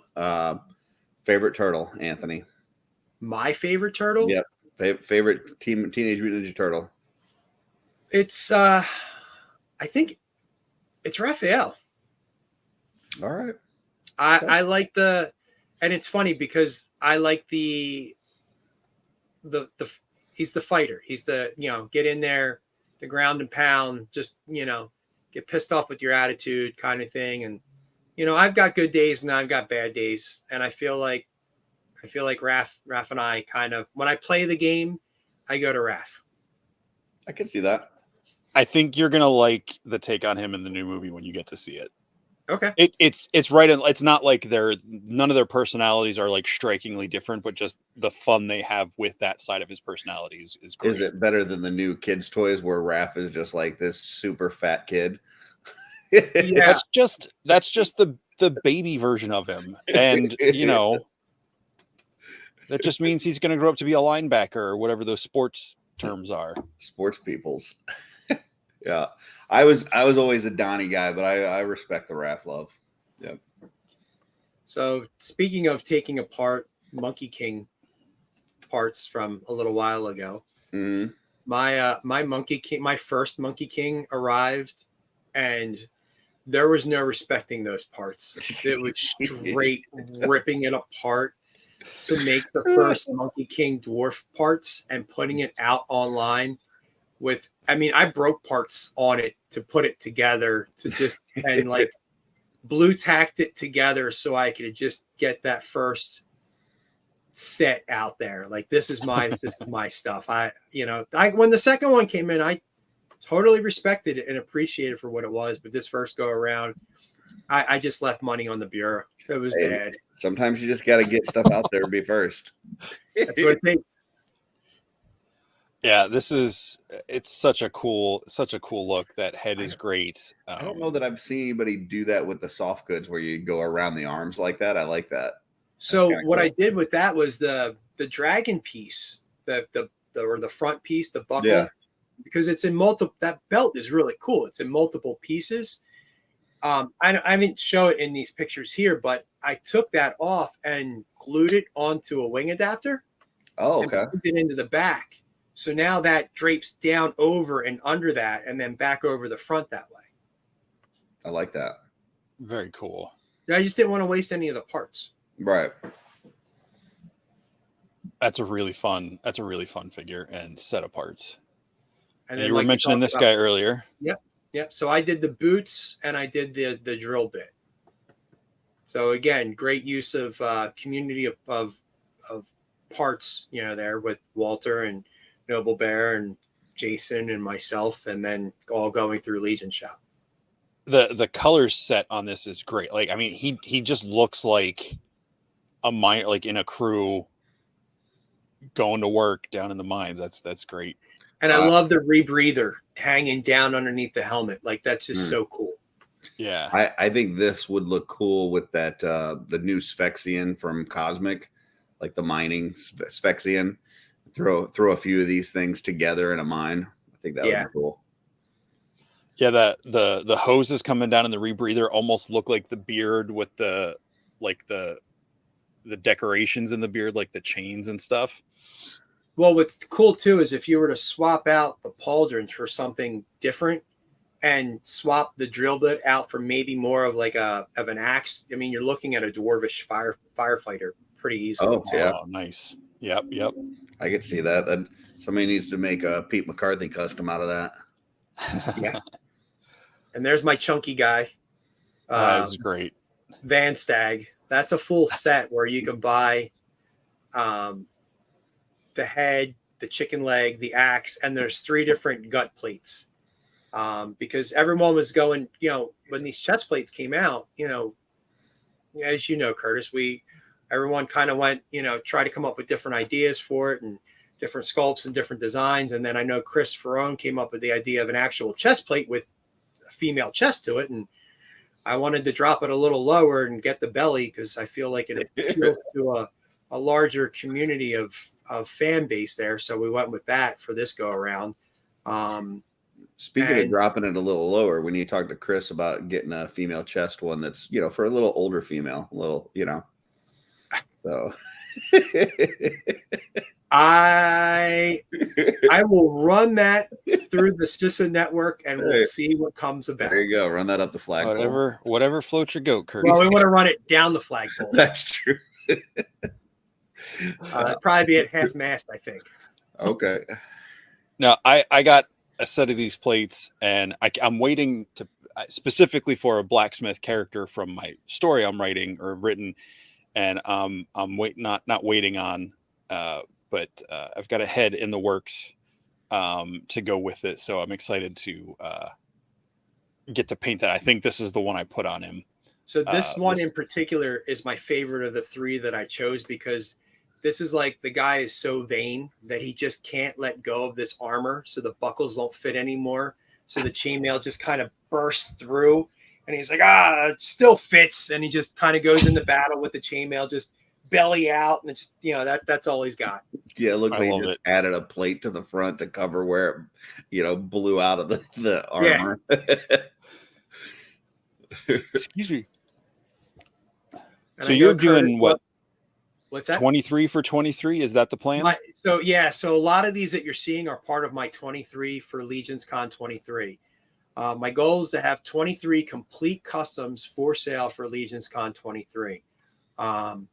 I for my first Legions Con, obviously was just showing up at the diorama. The second Legions Con was the virtual one where I was just a guest host on it for one of the panels. The second in-person one, I just sold parts, but I didn't have any customs for sale, just debuted them. Last year's Legions Con, I had a few that I was just like, I'll throw a price out there. And if someone were to say, hey, I'll buy it, cool. If not, I'm not losing any sleep over it. They all went, and a few more that I didn't plan on selling sold. So this year, my plan is to make customs specifically for the community to purchase. So, and I've dabbled in a whole bunch of different ones. It's not just dwarfs. I've done Templars, I've done goblins, I've done skeletons, I even did a half giant. So just trying to, encompass the whole field, so to speak. I have some female ones in there too. So on this one, no, go ahead. You got it. What am I not reading in the image around his neck? So say that again. Is that the like what the helmet? What is that, like a custom piece of armor? So that is the Alpha helmet. That is the neck piece that came with Praetorian. Oh, okay. And then there's a pair of pauldrons underneath, and then there's the Andra cape from Masterverse. Okay. There's a Gridiron Studios sword, and then there's a mace from insert Mythic Legion character, and then I just did some light paint apps to it as well. Okay. But yeah, I forget what I was just going to say, but that's okay.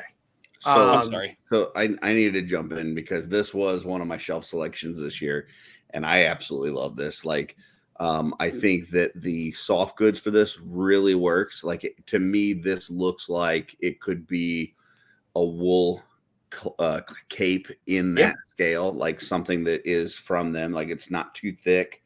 It looks, really good as far as the shape of it. I love how it's draped around the front. I like the use of that collar piece, like you're talking about from Praetorian, the sword with that scabbard there, and the way that you interlocked those belts is super cool.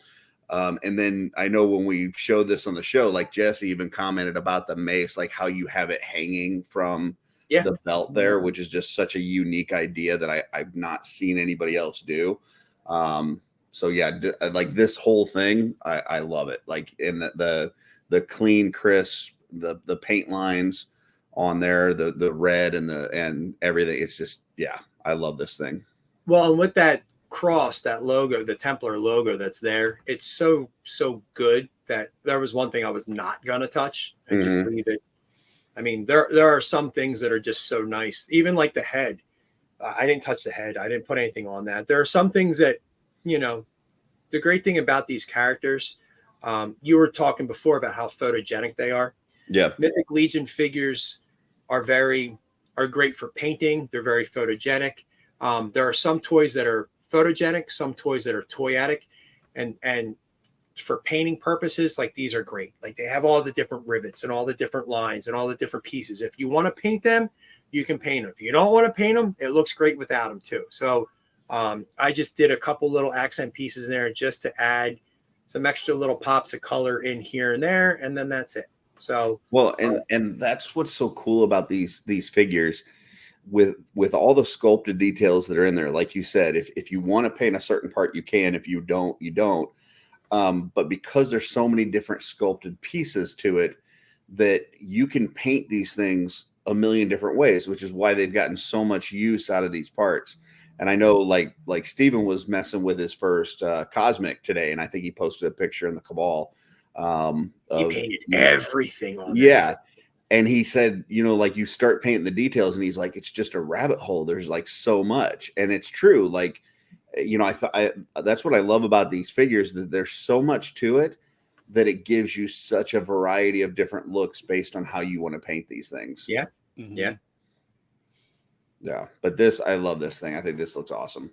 Yeah, this is great. Yeah. And that mace hanging like that, like seeing it now, it's like, oh my gosh, why haven't I thought of that? And but it's yeah. I love those belts. I mean, Yeah. I'm collecting them at a feverish pace just because you just never know. Like, at some point I would love to, I've seen people do like the whole cross woven chest all the way through. And Mhm. it's cool to see all that because it adds depth and texture on Yeah. the characters as well. Oh, I love the way you Totally. unlock them, and then like the bottom one on that's going across the scabbard, how you went under the waist Mhm. piece on the right side. Yeah. Yeah, I like that a lot. And the other thing is, as I'm looking at this, like he's not holding weapons, which I think is something that for some reason in all my photos, like if a character has a weapon, he's holding the weapon. And I think there's just something, I don't know, something about this character not holding the weapon, just like standing there but ready, that just makes it look even cooler. It's So almost more intimidating. Like I'm not even holding anything and I know I yeah, can take you out. Yeah. yeah. So good. This may be one of 23 out of 23, but this right now, this is number one. So Well, thank you. Uh-oh. I know. But like I said, I'm trying to appeal to everyone in this one. However, You're there's chasing no those Emil vampires yet. dollars. What's that? So What's you're that? chasing those Emil dollars. Well, it's funny you say that. I am thinking about starting like a private chat to see if anyone's interested in like pre-ordering any of these things to see how that works. Because Tony's going to private school in the fall, and tuition's not cheap. So maybe we can start this now. We could just put toe tags on these things saying purchased by so and so in advance. No, I Forge want after hours. yes. Yeah. No, I definitely wanted to do, I wanted to expand my horizons. That's one thing I've been trying to do. Yes, I know. Toy Forge, Kings on the Mountain, the Dwarf Guy, everything, all this stuff. Mark says if you do any elves or vampires, he's farting on your pillowcase at Legion's Con. Look, Pink I'm Guy. just gonna say this. Pink Guy, the Legion's Con exclusive no one planned on getting. I don't hold you into a certain label, a certain box. You paint up and do customs for any figures you want. Yeah. Thank you, Jesse. I know you're one of a few that thinks that, but not many. Everyone thinks I'm the dwarf guy. That's okay. I mean, you are the dwarf guy. That doesn't mean you're only the dwarf guy. Yeah. Well, like I said, every year I try to look back and see what I did, what I could try to expand upon, where my strengths were, where my weaknesses were, and what can I do better. And one thing that I have not done better is diversifying myself to cover more things and do other things. So this year I've been trying to do things like orc customs and skeleton customs and things like that. So this was my dip in the pool of that. I mean, it's a small kiddie pool. The water's cold. I put my toe in there. I'm good. I've said now that I can say that I've done one and I'm good. So I like the way where you put this. Is that some sort of bark or charcoal or something on the ground? It's in my backyard under a set of bushes. Okay. I just laid down at night and took the light and took the shot. Nice. I mean, it gives like a good October Halloween fall vibe, like not just because it's a scout, just the lighting and the color. So I dig it. And is that a helmet in his left hand? Will that fit? That on is the skull? a Brian Burke helmet. So he had those helmets at Legion's Con. That fit right over top. I did, because I had painted the skull. I did sand it out a little bit more just to give it a little bit more play because I didn't want to scratch anything. But yeah, you can drop it right on there, pop it right off, and you're good to go. Very cool. Yeah, this was fun. This was a goblin. Well, actually, the torso was part of that Jason Rodriguez that duck set that came out recently. Okay. And I know a couple places are selling them, but one thing that I I like to do is remix things if I can at any given point. So I had taken that torso and had remixed it with a couple of different parts that he had in his inventory. There was a scarf or a hood piece that came with another dwarf set that I incorporated that as one piece.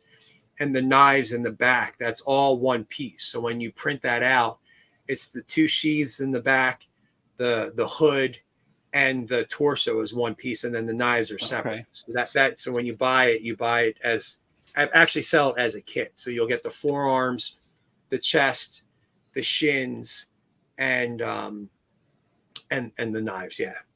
So Okay. I'm glad you brought that up because there's something that I found out that I wasn't aware of, and I'm thinking there's probably few folks out there that don't really know that maybe getting into some of this stuff and trying to get these files and stuff.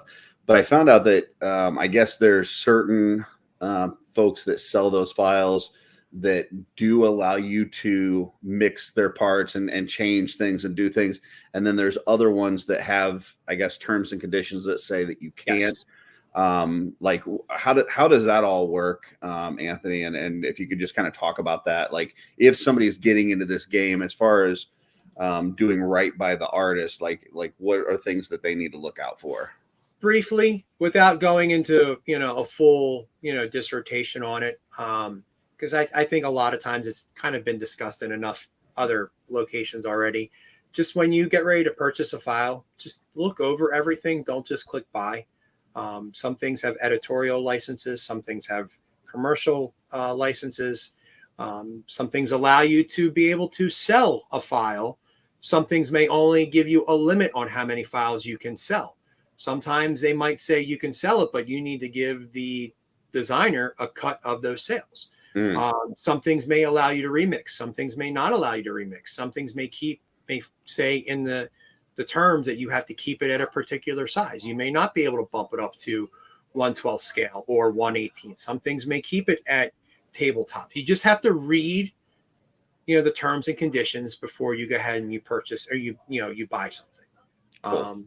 So that's really where I'm just going to keep it at that. So just just read your information before you go ahead and you make a purchase. Gotcha. I do Jason, like the change. Jason is pretty open with a lot of that stuff. Yeah, it seemed like it. I know he was on the lounge on Monday, and he had said like when he sells the files, like he puts in there that you can print them and you can sell them. Like he doesn't have a problem with people selling the stuff. The only thing that he mentioned was that like he asked people not to share the files with other people because obviously that's what he's selling is the file itself. So yeah, correct.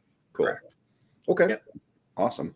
Yeah, I do like on this one the changes that you made. I think are smart changes, and they do add a little something to it. And to your point, like if this is a file that people are you can get from multiple places, this sets yours a little bit different from the others. Like if you want this extra piece, here's a little bit something different from the Toy Forge.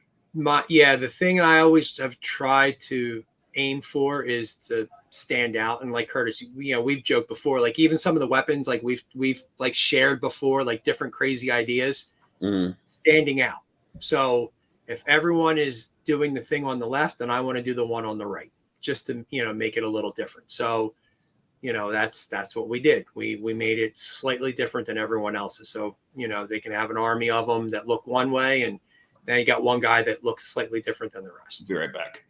Yeah, I really like the scarf, the hood around the neck there. I was going to ask where that came from. So it came from another really Jason cool set. Yeah. Nice. Very cool. All right. Well, we're not going to wait for Curtis to come back. We're going to move on to the next one, which I believe you allowed us to debut this. That is correct. A couple months back. Yeah, this program's starting to become popular for debuting new parts from the Toy Forge. This is cool. I hope to land one of these boars one day, and when I do, I will definitely be getting one of these sets. Please, I hope you do. This was fun. So when this board became available, I knew right away. Not hate is a strong word. I disliked the bone armor for it because I saw that boar as a heroic mount for my dwarves. Hadn't gotten rams yet, and still haven't gotten them yet. I'm sure D20 is putting them out at some point, but until we get something from 4-H to give us a dwarvish steed, this will be what I want. Now the price point's a little high. It's tough.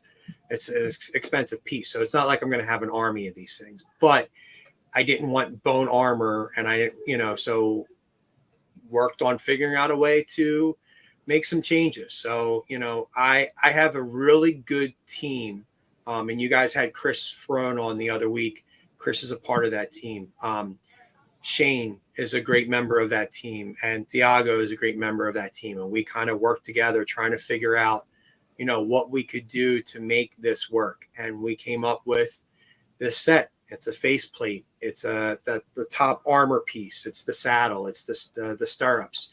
And what I did with this was I incorporated some leather pieces to make it all unique. So you could change the different sizes. If you wanted to put a regular scaled person on there, and you could adjust the length of the leather to make the stirrups fit a human or whatever else in between there.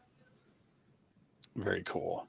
Yeah, this is a piece that I ordered from you, and I have not had time to paint it. And I'm working through my stuff for Legion's Con that I haven't had a chance to. And I want to get this done because I do look in there and I see the dwarf with, all those bone parts. And I'm like, man, I really need to get that done. But I just don't want to fall behind on my Legion's Con stuff. But I got up for a second. I'm going to embiggen myself for a quick second because I got something from you that I think is the coolest weapon out there for Mythic Legions by far. Like there's no cooler weapon than this.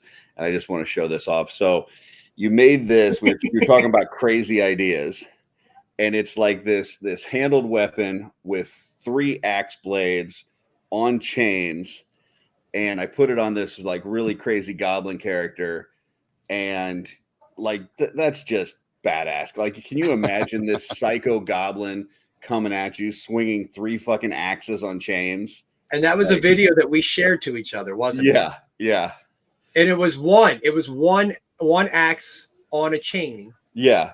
And I just said, well, let's just make it 3. You got to amp that up a little bit. So I don't know if that's one that you have regularly on your site or sell, but no. But I tell you what, that is the coolest weapon in Mythic Legions. Yeah. Yeah, sometimes I make some zany ones that don't really get out to the, they just kind of end up being like one-off things for people. Well, I love it. I know you made one too that was like it was like an axe. It was like a thing with like 4 axe blades or something at the end of a handle. So it's like getting hit with like multiple axes at once. Yes. Yeah. Yes. Yeah, Austin. Yeah, I went Ram crazy one month and did nothing but Ram related pieces. I did a Ram chest plate. I did a Ram sword. I did a Ram bugle. I did a Ram shield. I did a Ram pick. Did an LA Ram. Yeah, it was everything. Dodge Ram. No, that Ram shield. I painted up that Ram shield and sword. That was a lot of fun to paint those. And you have those now. I have those I have that in my collection with my Peggy Carter, which is in my, so I have 2. So Michael's has these really cool like display cases that they're 2-tiered and they have a case that drops over top of it. Ironically, dwarves fit perfectly on both levels to where you can put the case over top of it and it doesn't like, they fit inside on both sizes and it has lights inside of it. And those are part of my displays that they don't go anywhere. They stay home. And, and Peggy has made it inside the stays at home part of the private collection now. Yeah. Nice. Very cool. But this one here, so when I did the boar armor, when I did the boar set, I needed a cavalry rider. So I created a chest plate and I had a helmet and everything for it. So there was my cavalry rider. But what I wanted was an infantry guy. And so like there's berserkers, which is like a guy that wears a bear helmet, and goes into battle. Well, I Mhm. wanted something different, so I made a Berserker. So this is That's just great. a boar head over top of a dwarvish Viking warrior. And what I did with that axe piece is that's just an axe plug that fits over top of all the different weapon pieces that we have. So that's like the mace piece that comes with Brother, is it mandibulus? scapular, or Scapular. insert all the guys that have the different. So, but it works with all the different pieces that have the plug. So there's four different pieces that are in that set. There's like a hammer piece, there's an axe, there's a couple different parts. So I made a whole set that you could buy.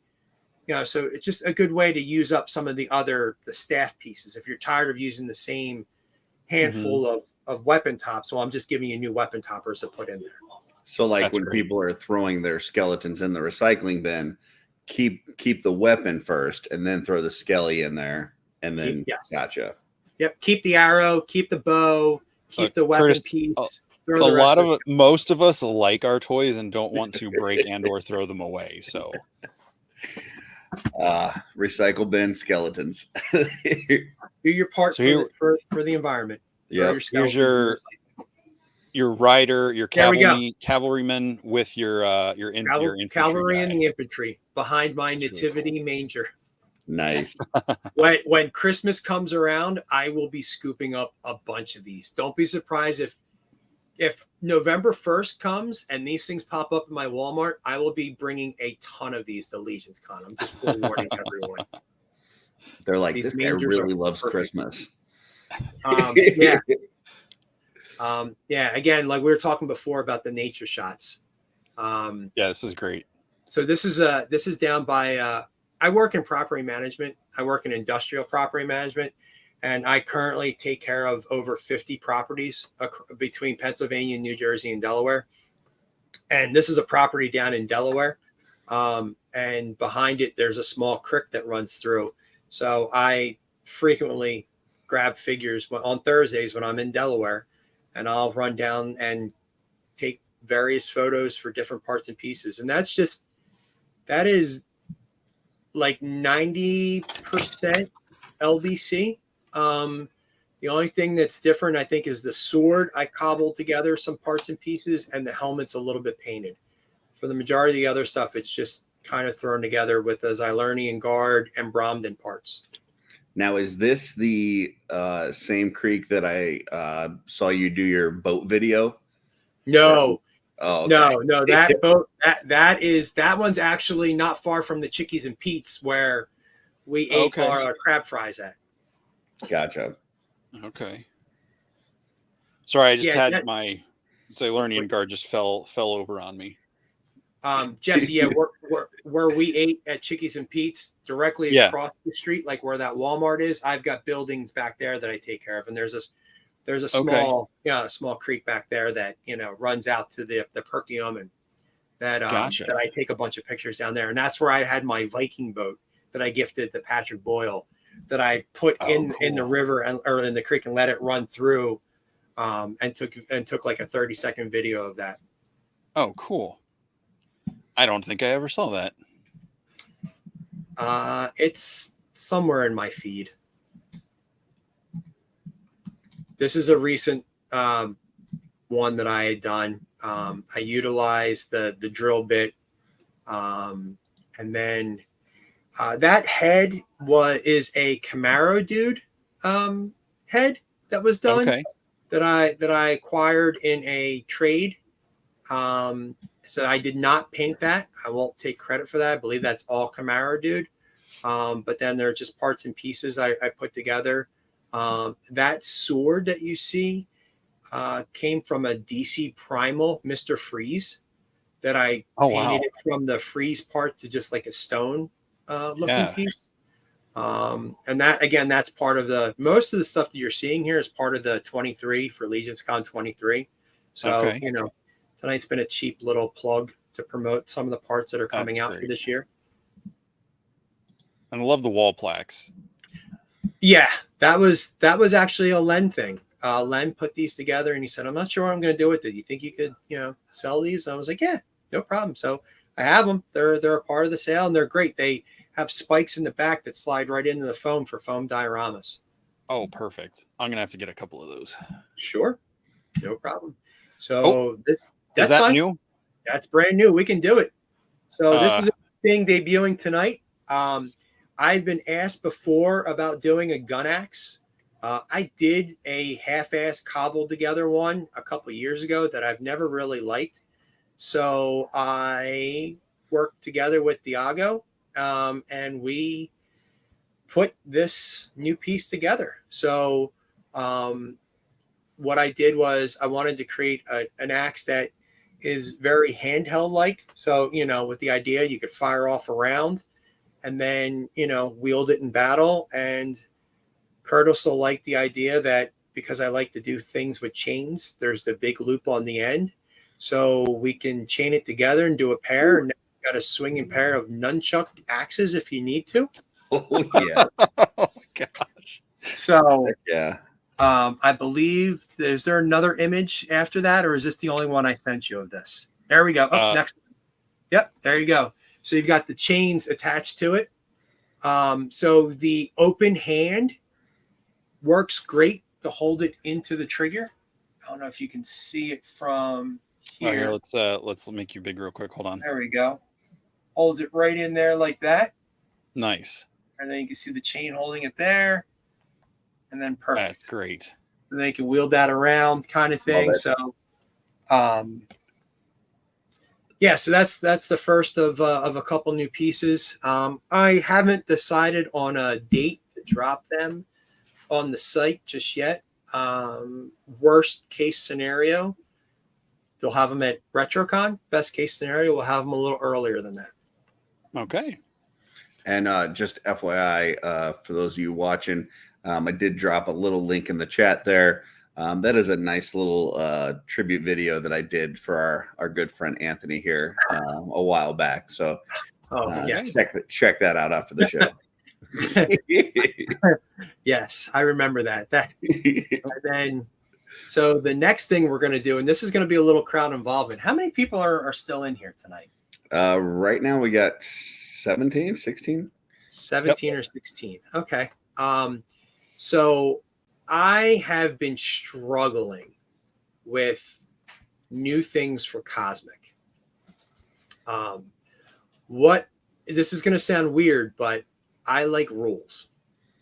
So the rules when it comes to customs within Mythic Legions is that there's tropes, there's rules to follow, there's things in terms of making things. You're making a dwarf, there's things that you would abide by those rules. You're doing a goblin. There's things that that what you need to do, what you can't do, and just those kind of ideologies.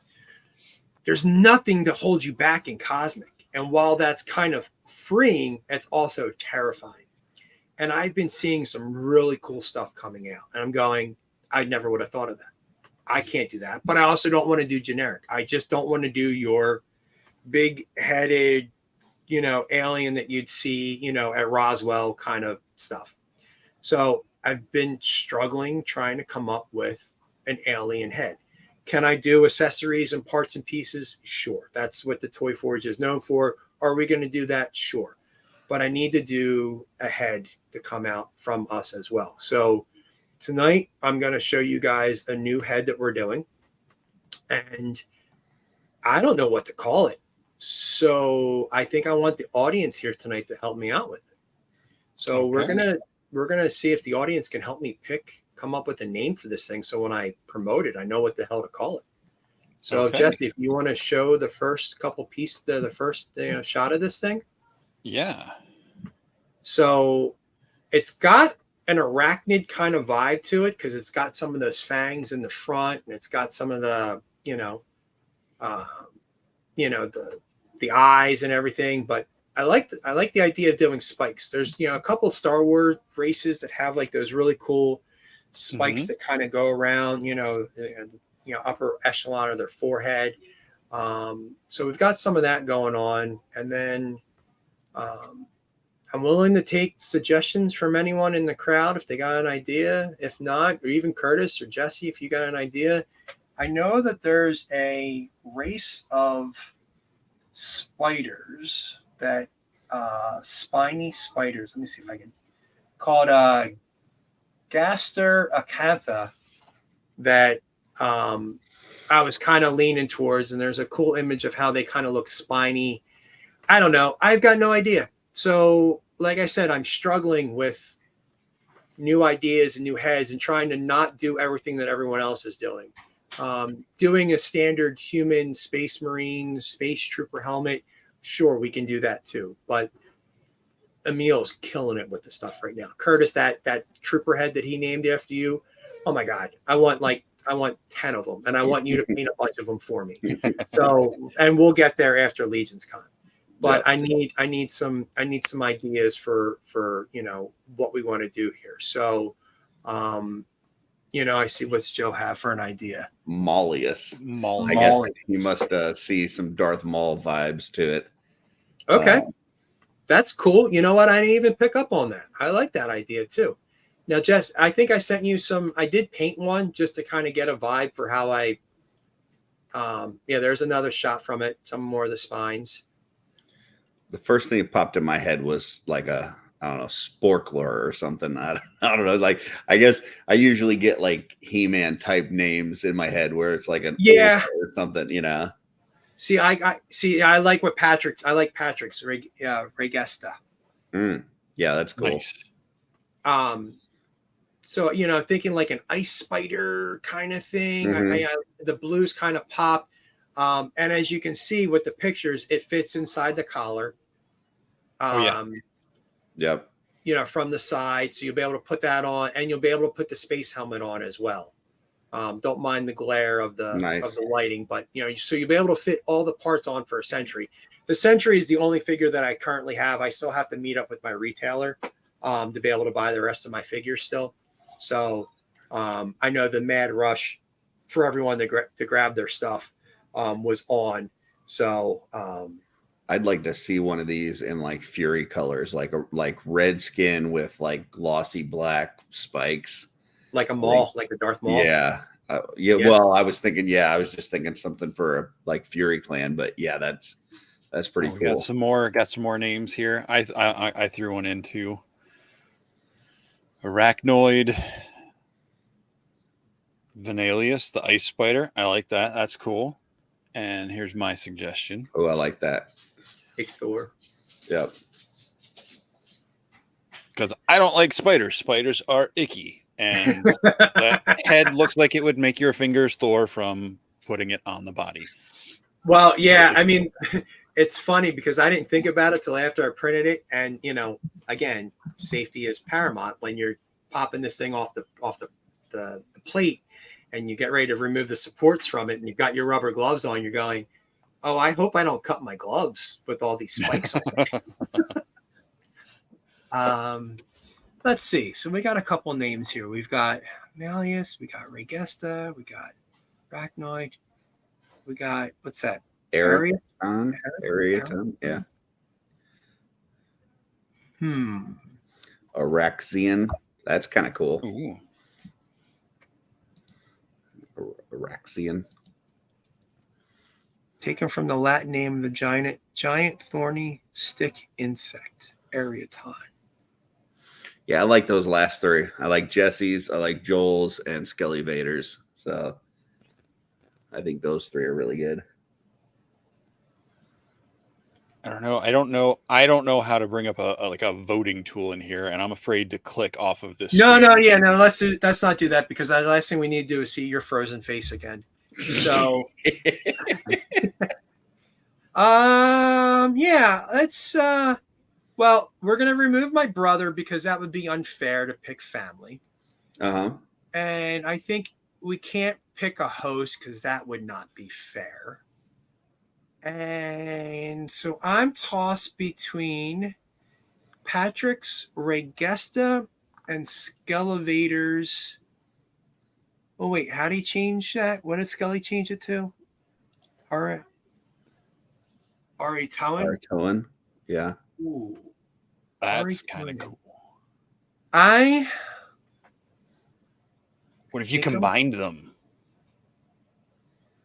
Eratoan Regesta. Rayatoan Gesta. No, like first and last name. Like Eratoan Regesta or Regesta Eratoan or Regesta the Eratoan. Well, I guess it depends on, like, when you're talking about a name, are you talking about a name for the species or a name for that character? Well, yeah. So maybe. Oh, you know what? That's a good idea. We do a.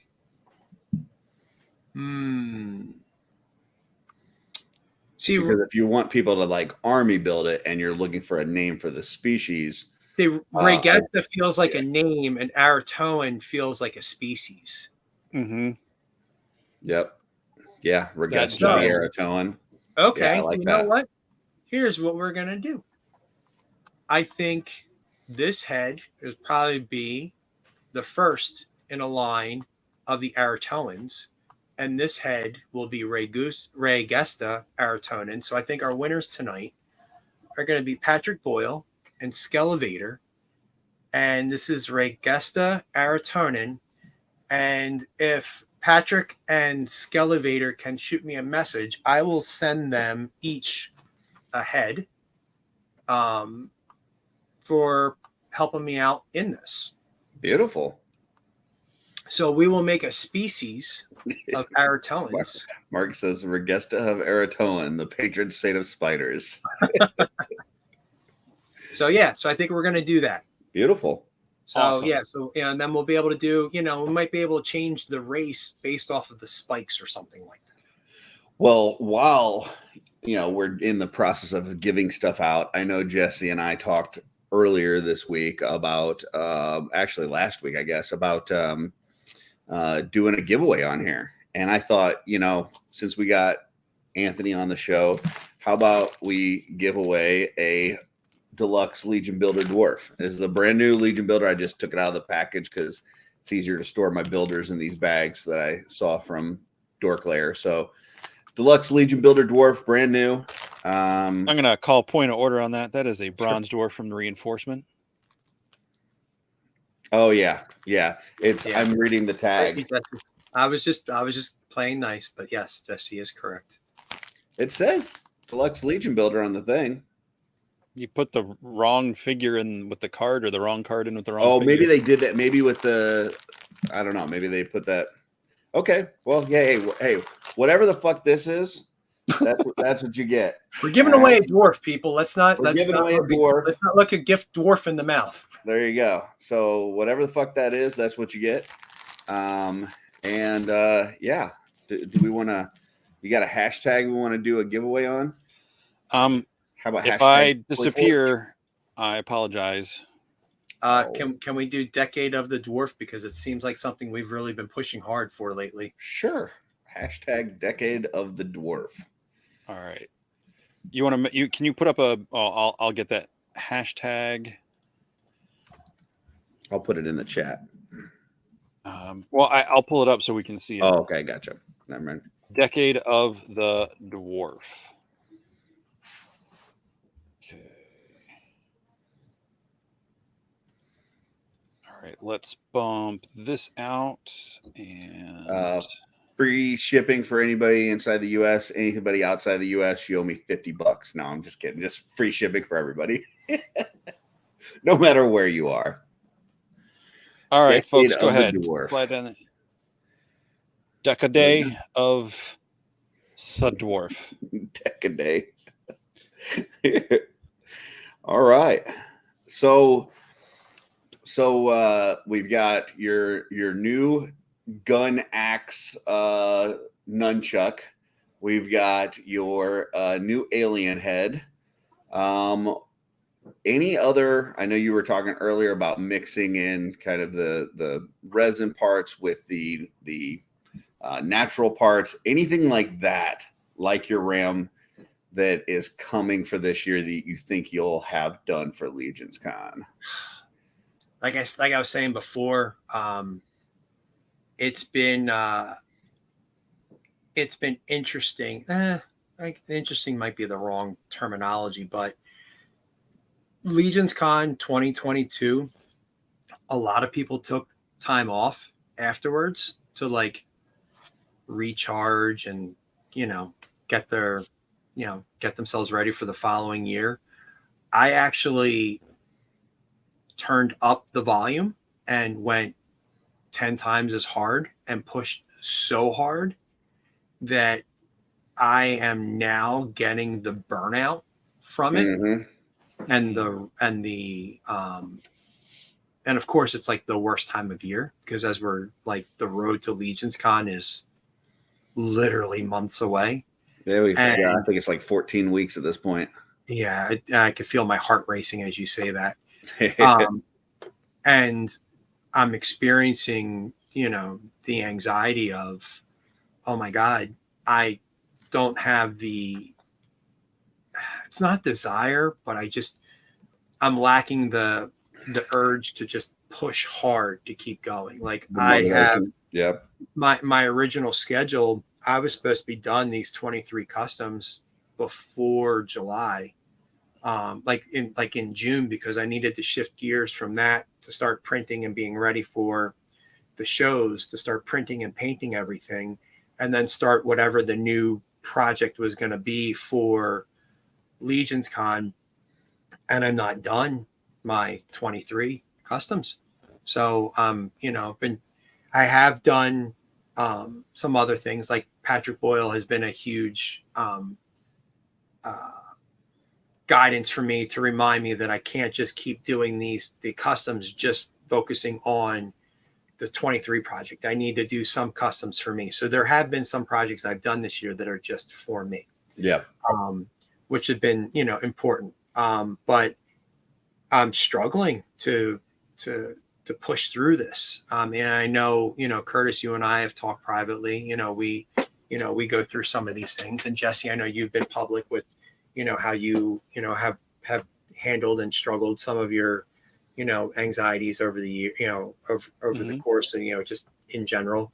I just don't know if I'm going to have all that I want to have done in time. Yeah. But I've also realized that that's going to be okay. Well, that kind of leads into a discussion that Jesse and I wanted to have, which I think this is probably we'll run the giveaway tool and then we'll kind of get into it. Sure. But yeah, I'm glad you brought that up, because I think that'll lead nicely into the discussion that we wanted to have. So I think Jesse, I don't know, we got 12 out of the 20 people. We got 12 out of 20. I think that's a pretty decent average for this. So I figured out what the problem was. I can't read, so it does not say Deluxe Legion Builder. It just says Dwarf Legion Builder, which I forgot. On the Bronze Dwarf, it doesn't say Bronze Dwarf. It just says, because it's the Bronze and the Silver Dwarf. Yeah, I think both are on that package. So, and that's why I don't read, folks. So there you go. You can't blame me, because I don't know how to read. All right. I'm gonna click this button that says draw, and it's gonna randomly scroll through the names. Beautiful. Let's see who wins. And see who wins. And I am on vacation, so you will get this out in the mail tomorrow if you get with me today. Mark Houseal. It's rigged. This is rigged. If he turns this into a goblin, I swear to no. That it's just perfect. I love that. All right. Well, Mark, reach out to me with your information and I will get it in the mail tomorrow. So. Yeah, just ship it directly to me. And Skelly and Patrick, don't forget to reach out to Anthony. Yep. Yes, please. Naming his awesome new cosmic head. Yeah. So I'm glad you talked about. Got him here ready to go. Nice. I'm glad you talked a little bit about anxiety and motivation and stuff. So Jesse and I, we were in the studio today. We were kind of chatting with Emil, and last year was my first Legions Con. It was Jesse's second. I know you've been to all of them at this point. And one of the things that I was not prepared for was the post Legions Con slump or depression. And it's a real thing. Like, Legions Con is an amazing event. And we meet these people in the community and we forge these friendships. And so, we get together at Legion's Con, and it is an amazing time. Like, literally for 2 to 3 days, like, it's just spending time with all these people that like and enjoy the same hobbies and same toys. And we have great conversations, not only about the toys, but about life in general, and just hanging out with one another. And you leave and you go back home, and it's just, nothing against our families or our real lives, but it's you miss it so much. And I know for me, like, the months following Legion's Con this past year, it was rough. I fell into a bad depression. I did not want to paint. I did not want to do anything. Things that I enjoyed doing were not fun anymore. And so I wanted to kind of have a talk about, as people go to Legion's Con and they have this amazing time, how do you take some of that back with you and keep yourself motivated and going for the next year? And then, also, like, what are the things that you can do or tips that you can do to get through that and realize that you're not alone, and make sure that you're leaning on those friendships that you forged to reach out and tell somebody when you're having a rough time, like Anthony was saying that I did earlier this year with him. So just kind of throwing that out there, see, if you guys have any similar experiences or you have any advice for people or what have you. Do you have something, Anthony? I was going to let you go first, Jesse. Okay. I had the fortune/misfortune of leaving Legion's Con last year the way I did, having kind of like it was part of an emotional collapse, but I also, like, I came down with COVID, and I think I just got sick. So, like, leaving the show, and for like the week and a half, 2 weeks after that, I was like physically sick. So I didn't get to, so I was struggling with the sickness more than the not being at Legion's Con anymore side of it. So, like, I think that kind of helped soften the blow a little bit, but I think I'm still, not to say that your advice is for people to get COVID. No. Okay. Definitely not. I'm just saying, because I had that, I didn't have just the withdrawal, the separating from everybody. So in a way that helped with that. And the first year I went, like, I wasn't plugged in yet. Like, I don't think, if I saw Anthony at the 2021 one, I didn't know who you were. I didn't know what the Toy Forge was yet. I think the first time I really talked to you was at Zolo 2022, like a couple months later. But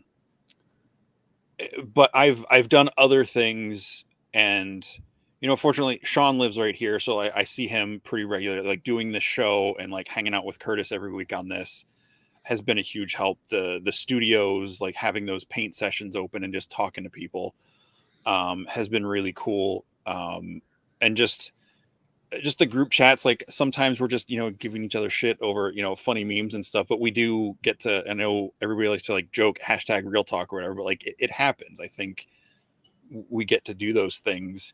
And I know for a lot of people who, and I'm not trying to preach here, but for people who have faith, a faith to lean on, like having that and the friendships there is something you can rely on too.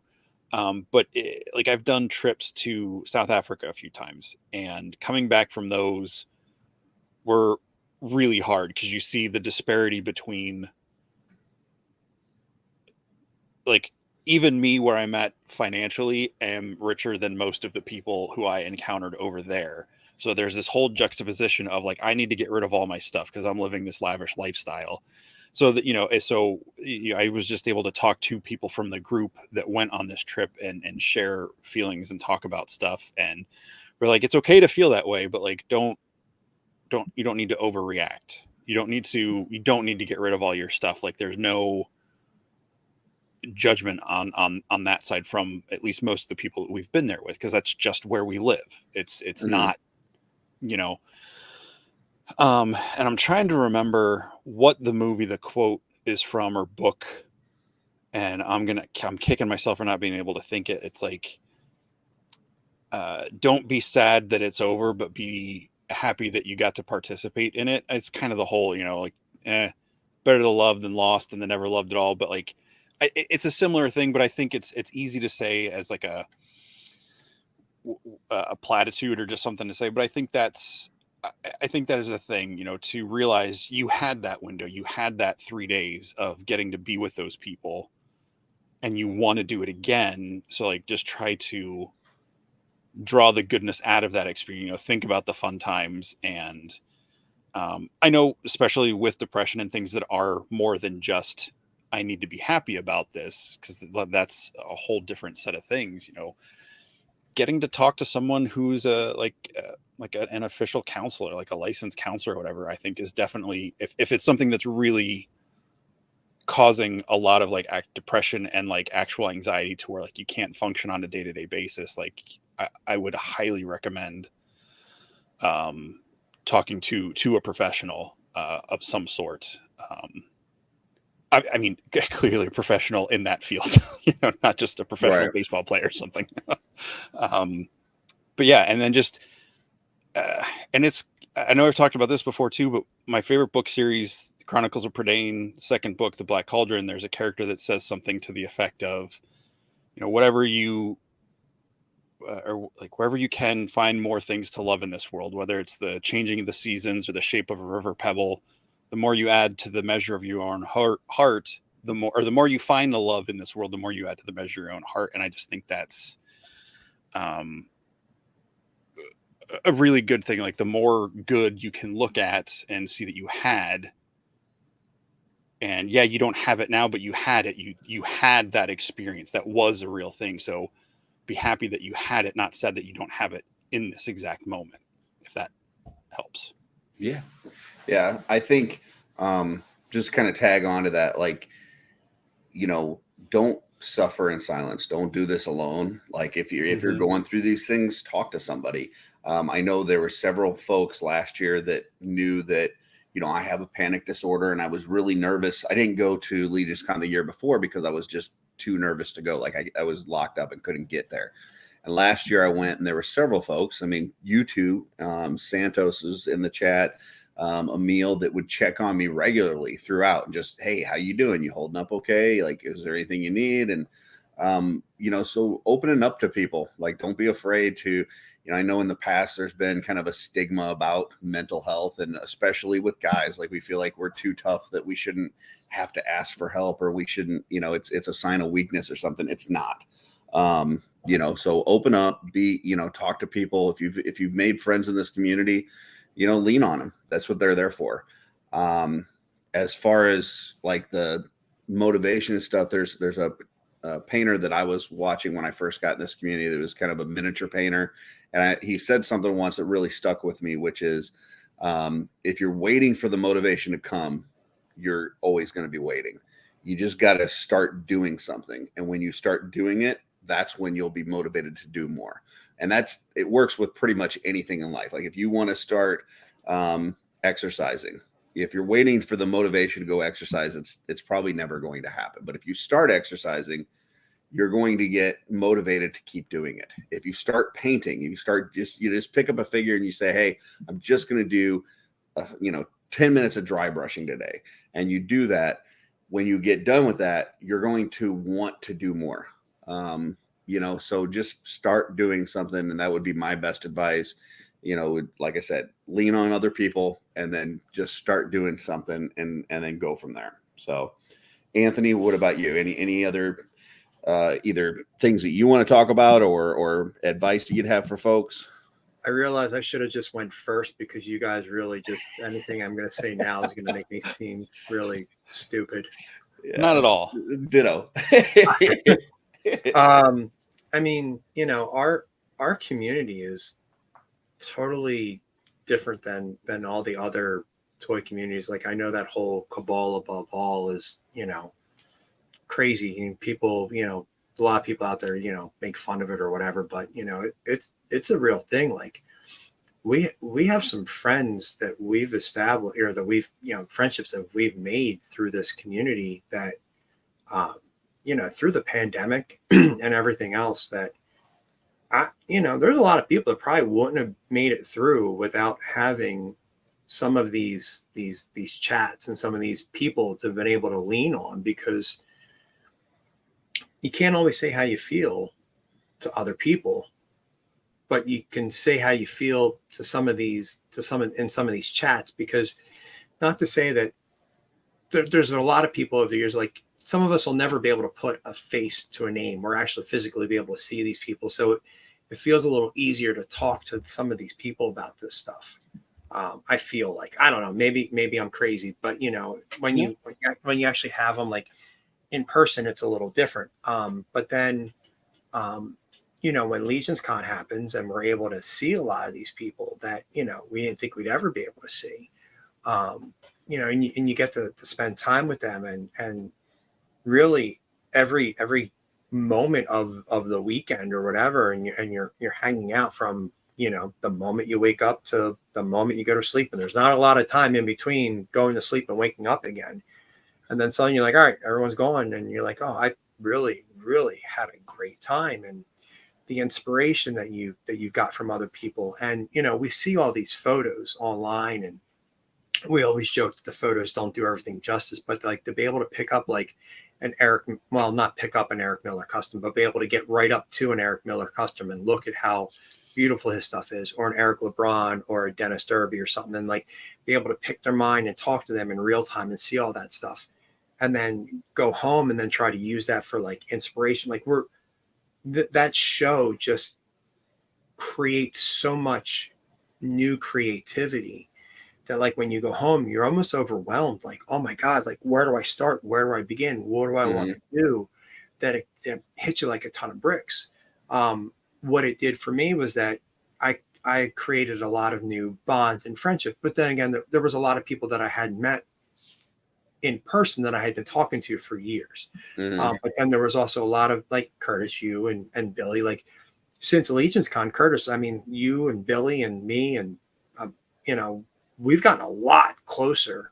I mean, we talk daily. I mean, in our little chats and stuff like that. But like there are some people that I met at the show that I communicate with, much more regularly. And from the Toy Forge business standpoint, like I generated, a new customer fan base, and people were commissioning me to do stuff, and I didn't want to let people down, because I have a hard time I don't want to let people down. So when people say, hey, can you do whatever? Not often do I say no. So like I wanted to start right away. So I started, like you said, you hit that slump and you just couldn't do stuff. I jumped right in, and it was commissions and new pieces and new pieces and new pieces. And now here I am now, what I should have had that slump like everyone else did. Now I'm having it now. I'm like, oh my God, I don't know what I'm going to do. Like I got to snap out of it. Like I really got to get into this. And I'm trying to get inspiration. Like Curtis, like I was telling you, like I did a fun little project with Tony the other day, just to try to help like reinvigorate, some stuff. And, I've got a full custom that's done that I need to paint. That's all kitted out, done. Yep.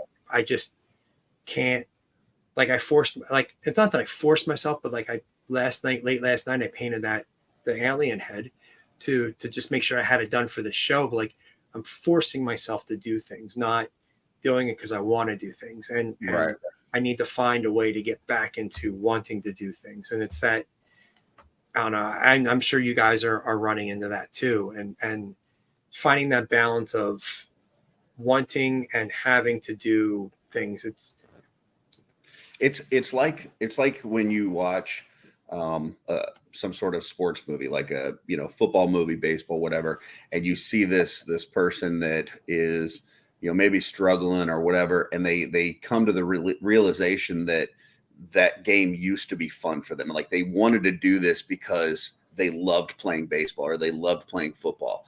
I think it's the same thing with this. There is a certain business aspect to this, or a expectations, like you're saying, of trying to get stuff done for Legions Con, but trying to remember that this is supposed to be fun. Like we're supposed to have fun with this stuff. Yeah. And I've actually, I've worked with a therapist, and actually, my son is actually working to become a neurosurgeon. Like he's like 1 or 2 years out of being a neurosurgeon. So just doing like stuff like researching on the brain and stuff, and found out that like when you are actually creating, like you're in a creative mode and just experimenting and doing things, it actually redirects certain paths in your brain.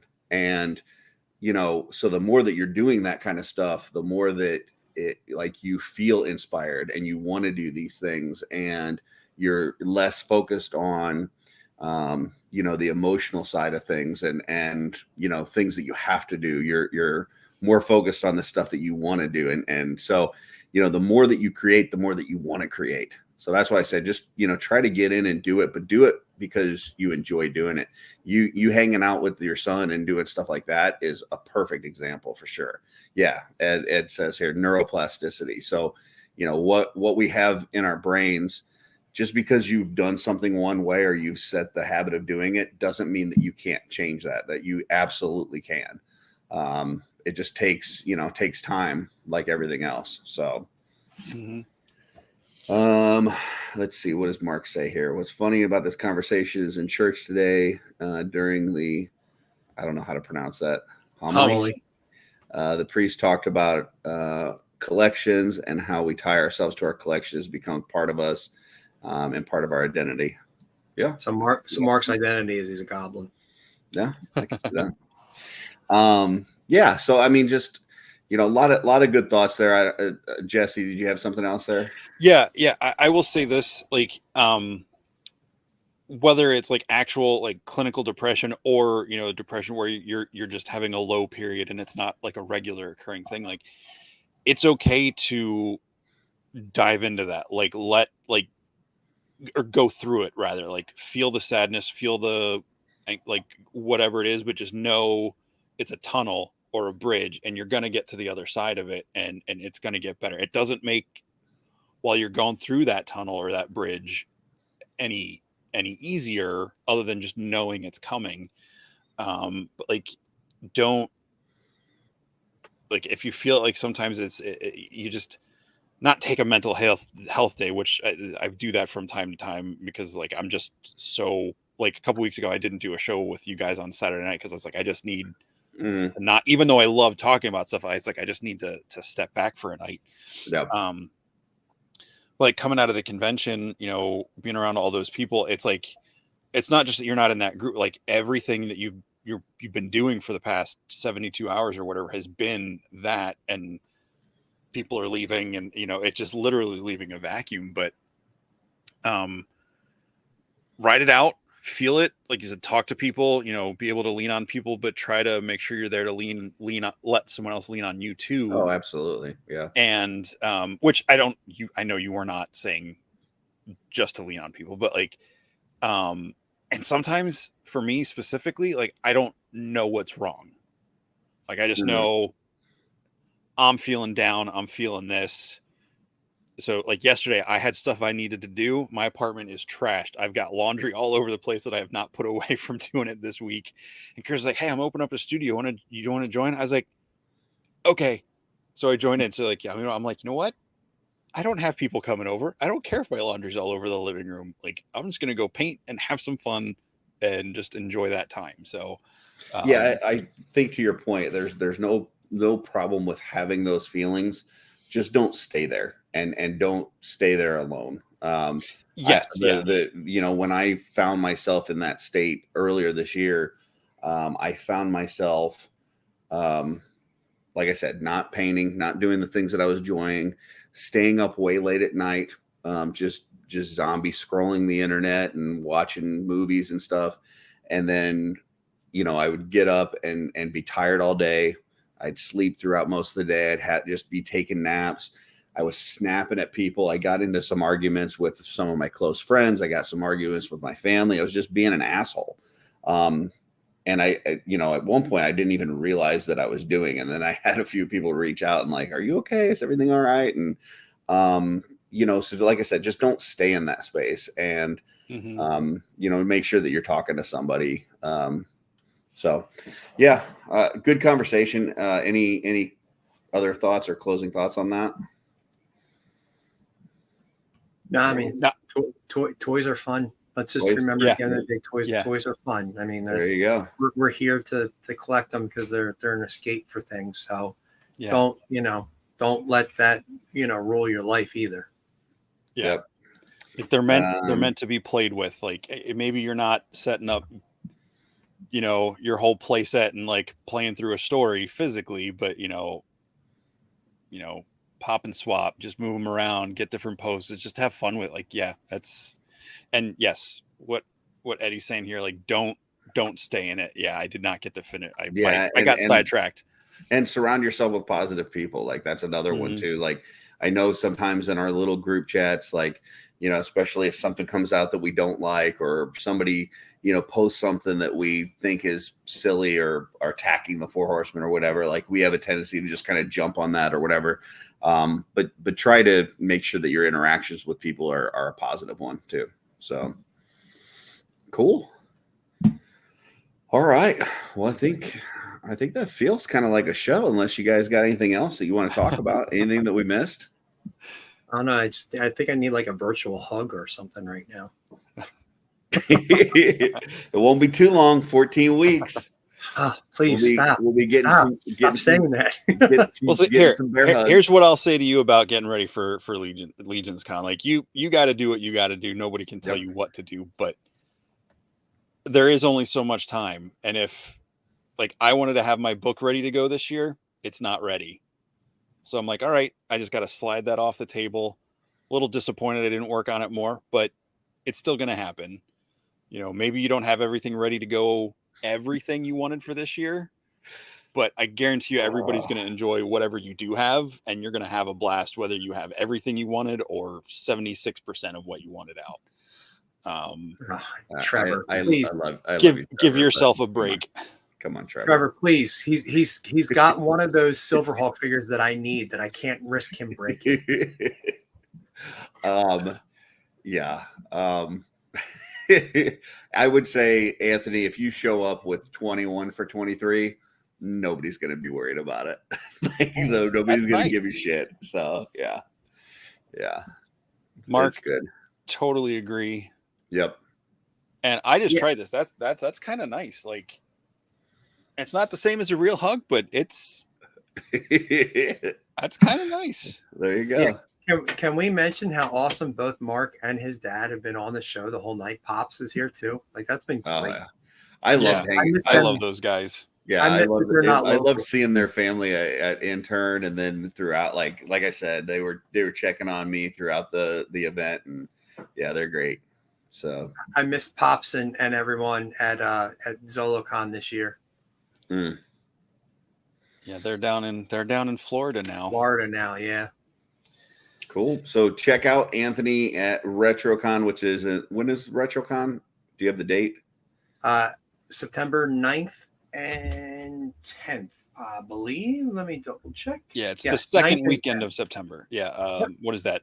Labor Day weekend? No, the following weekend.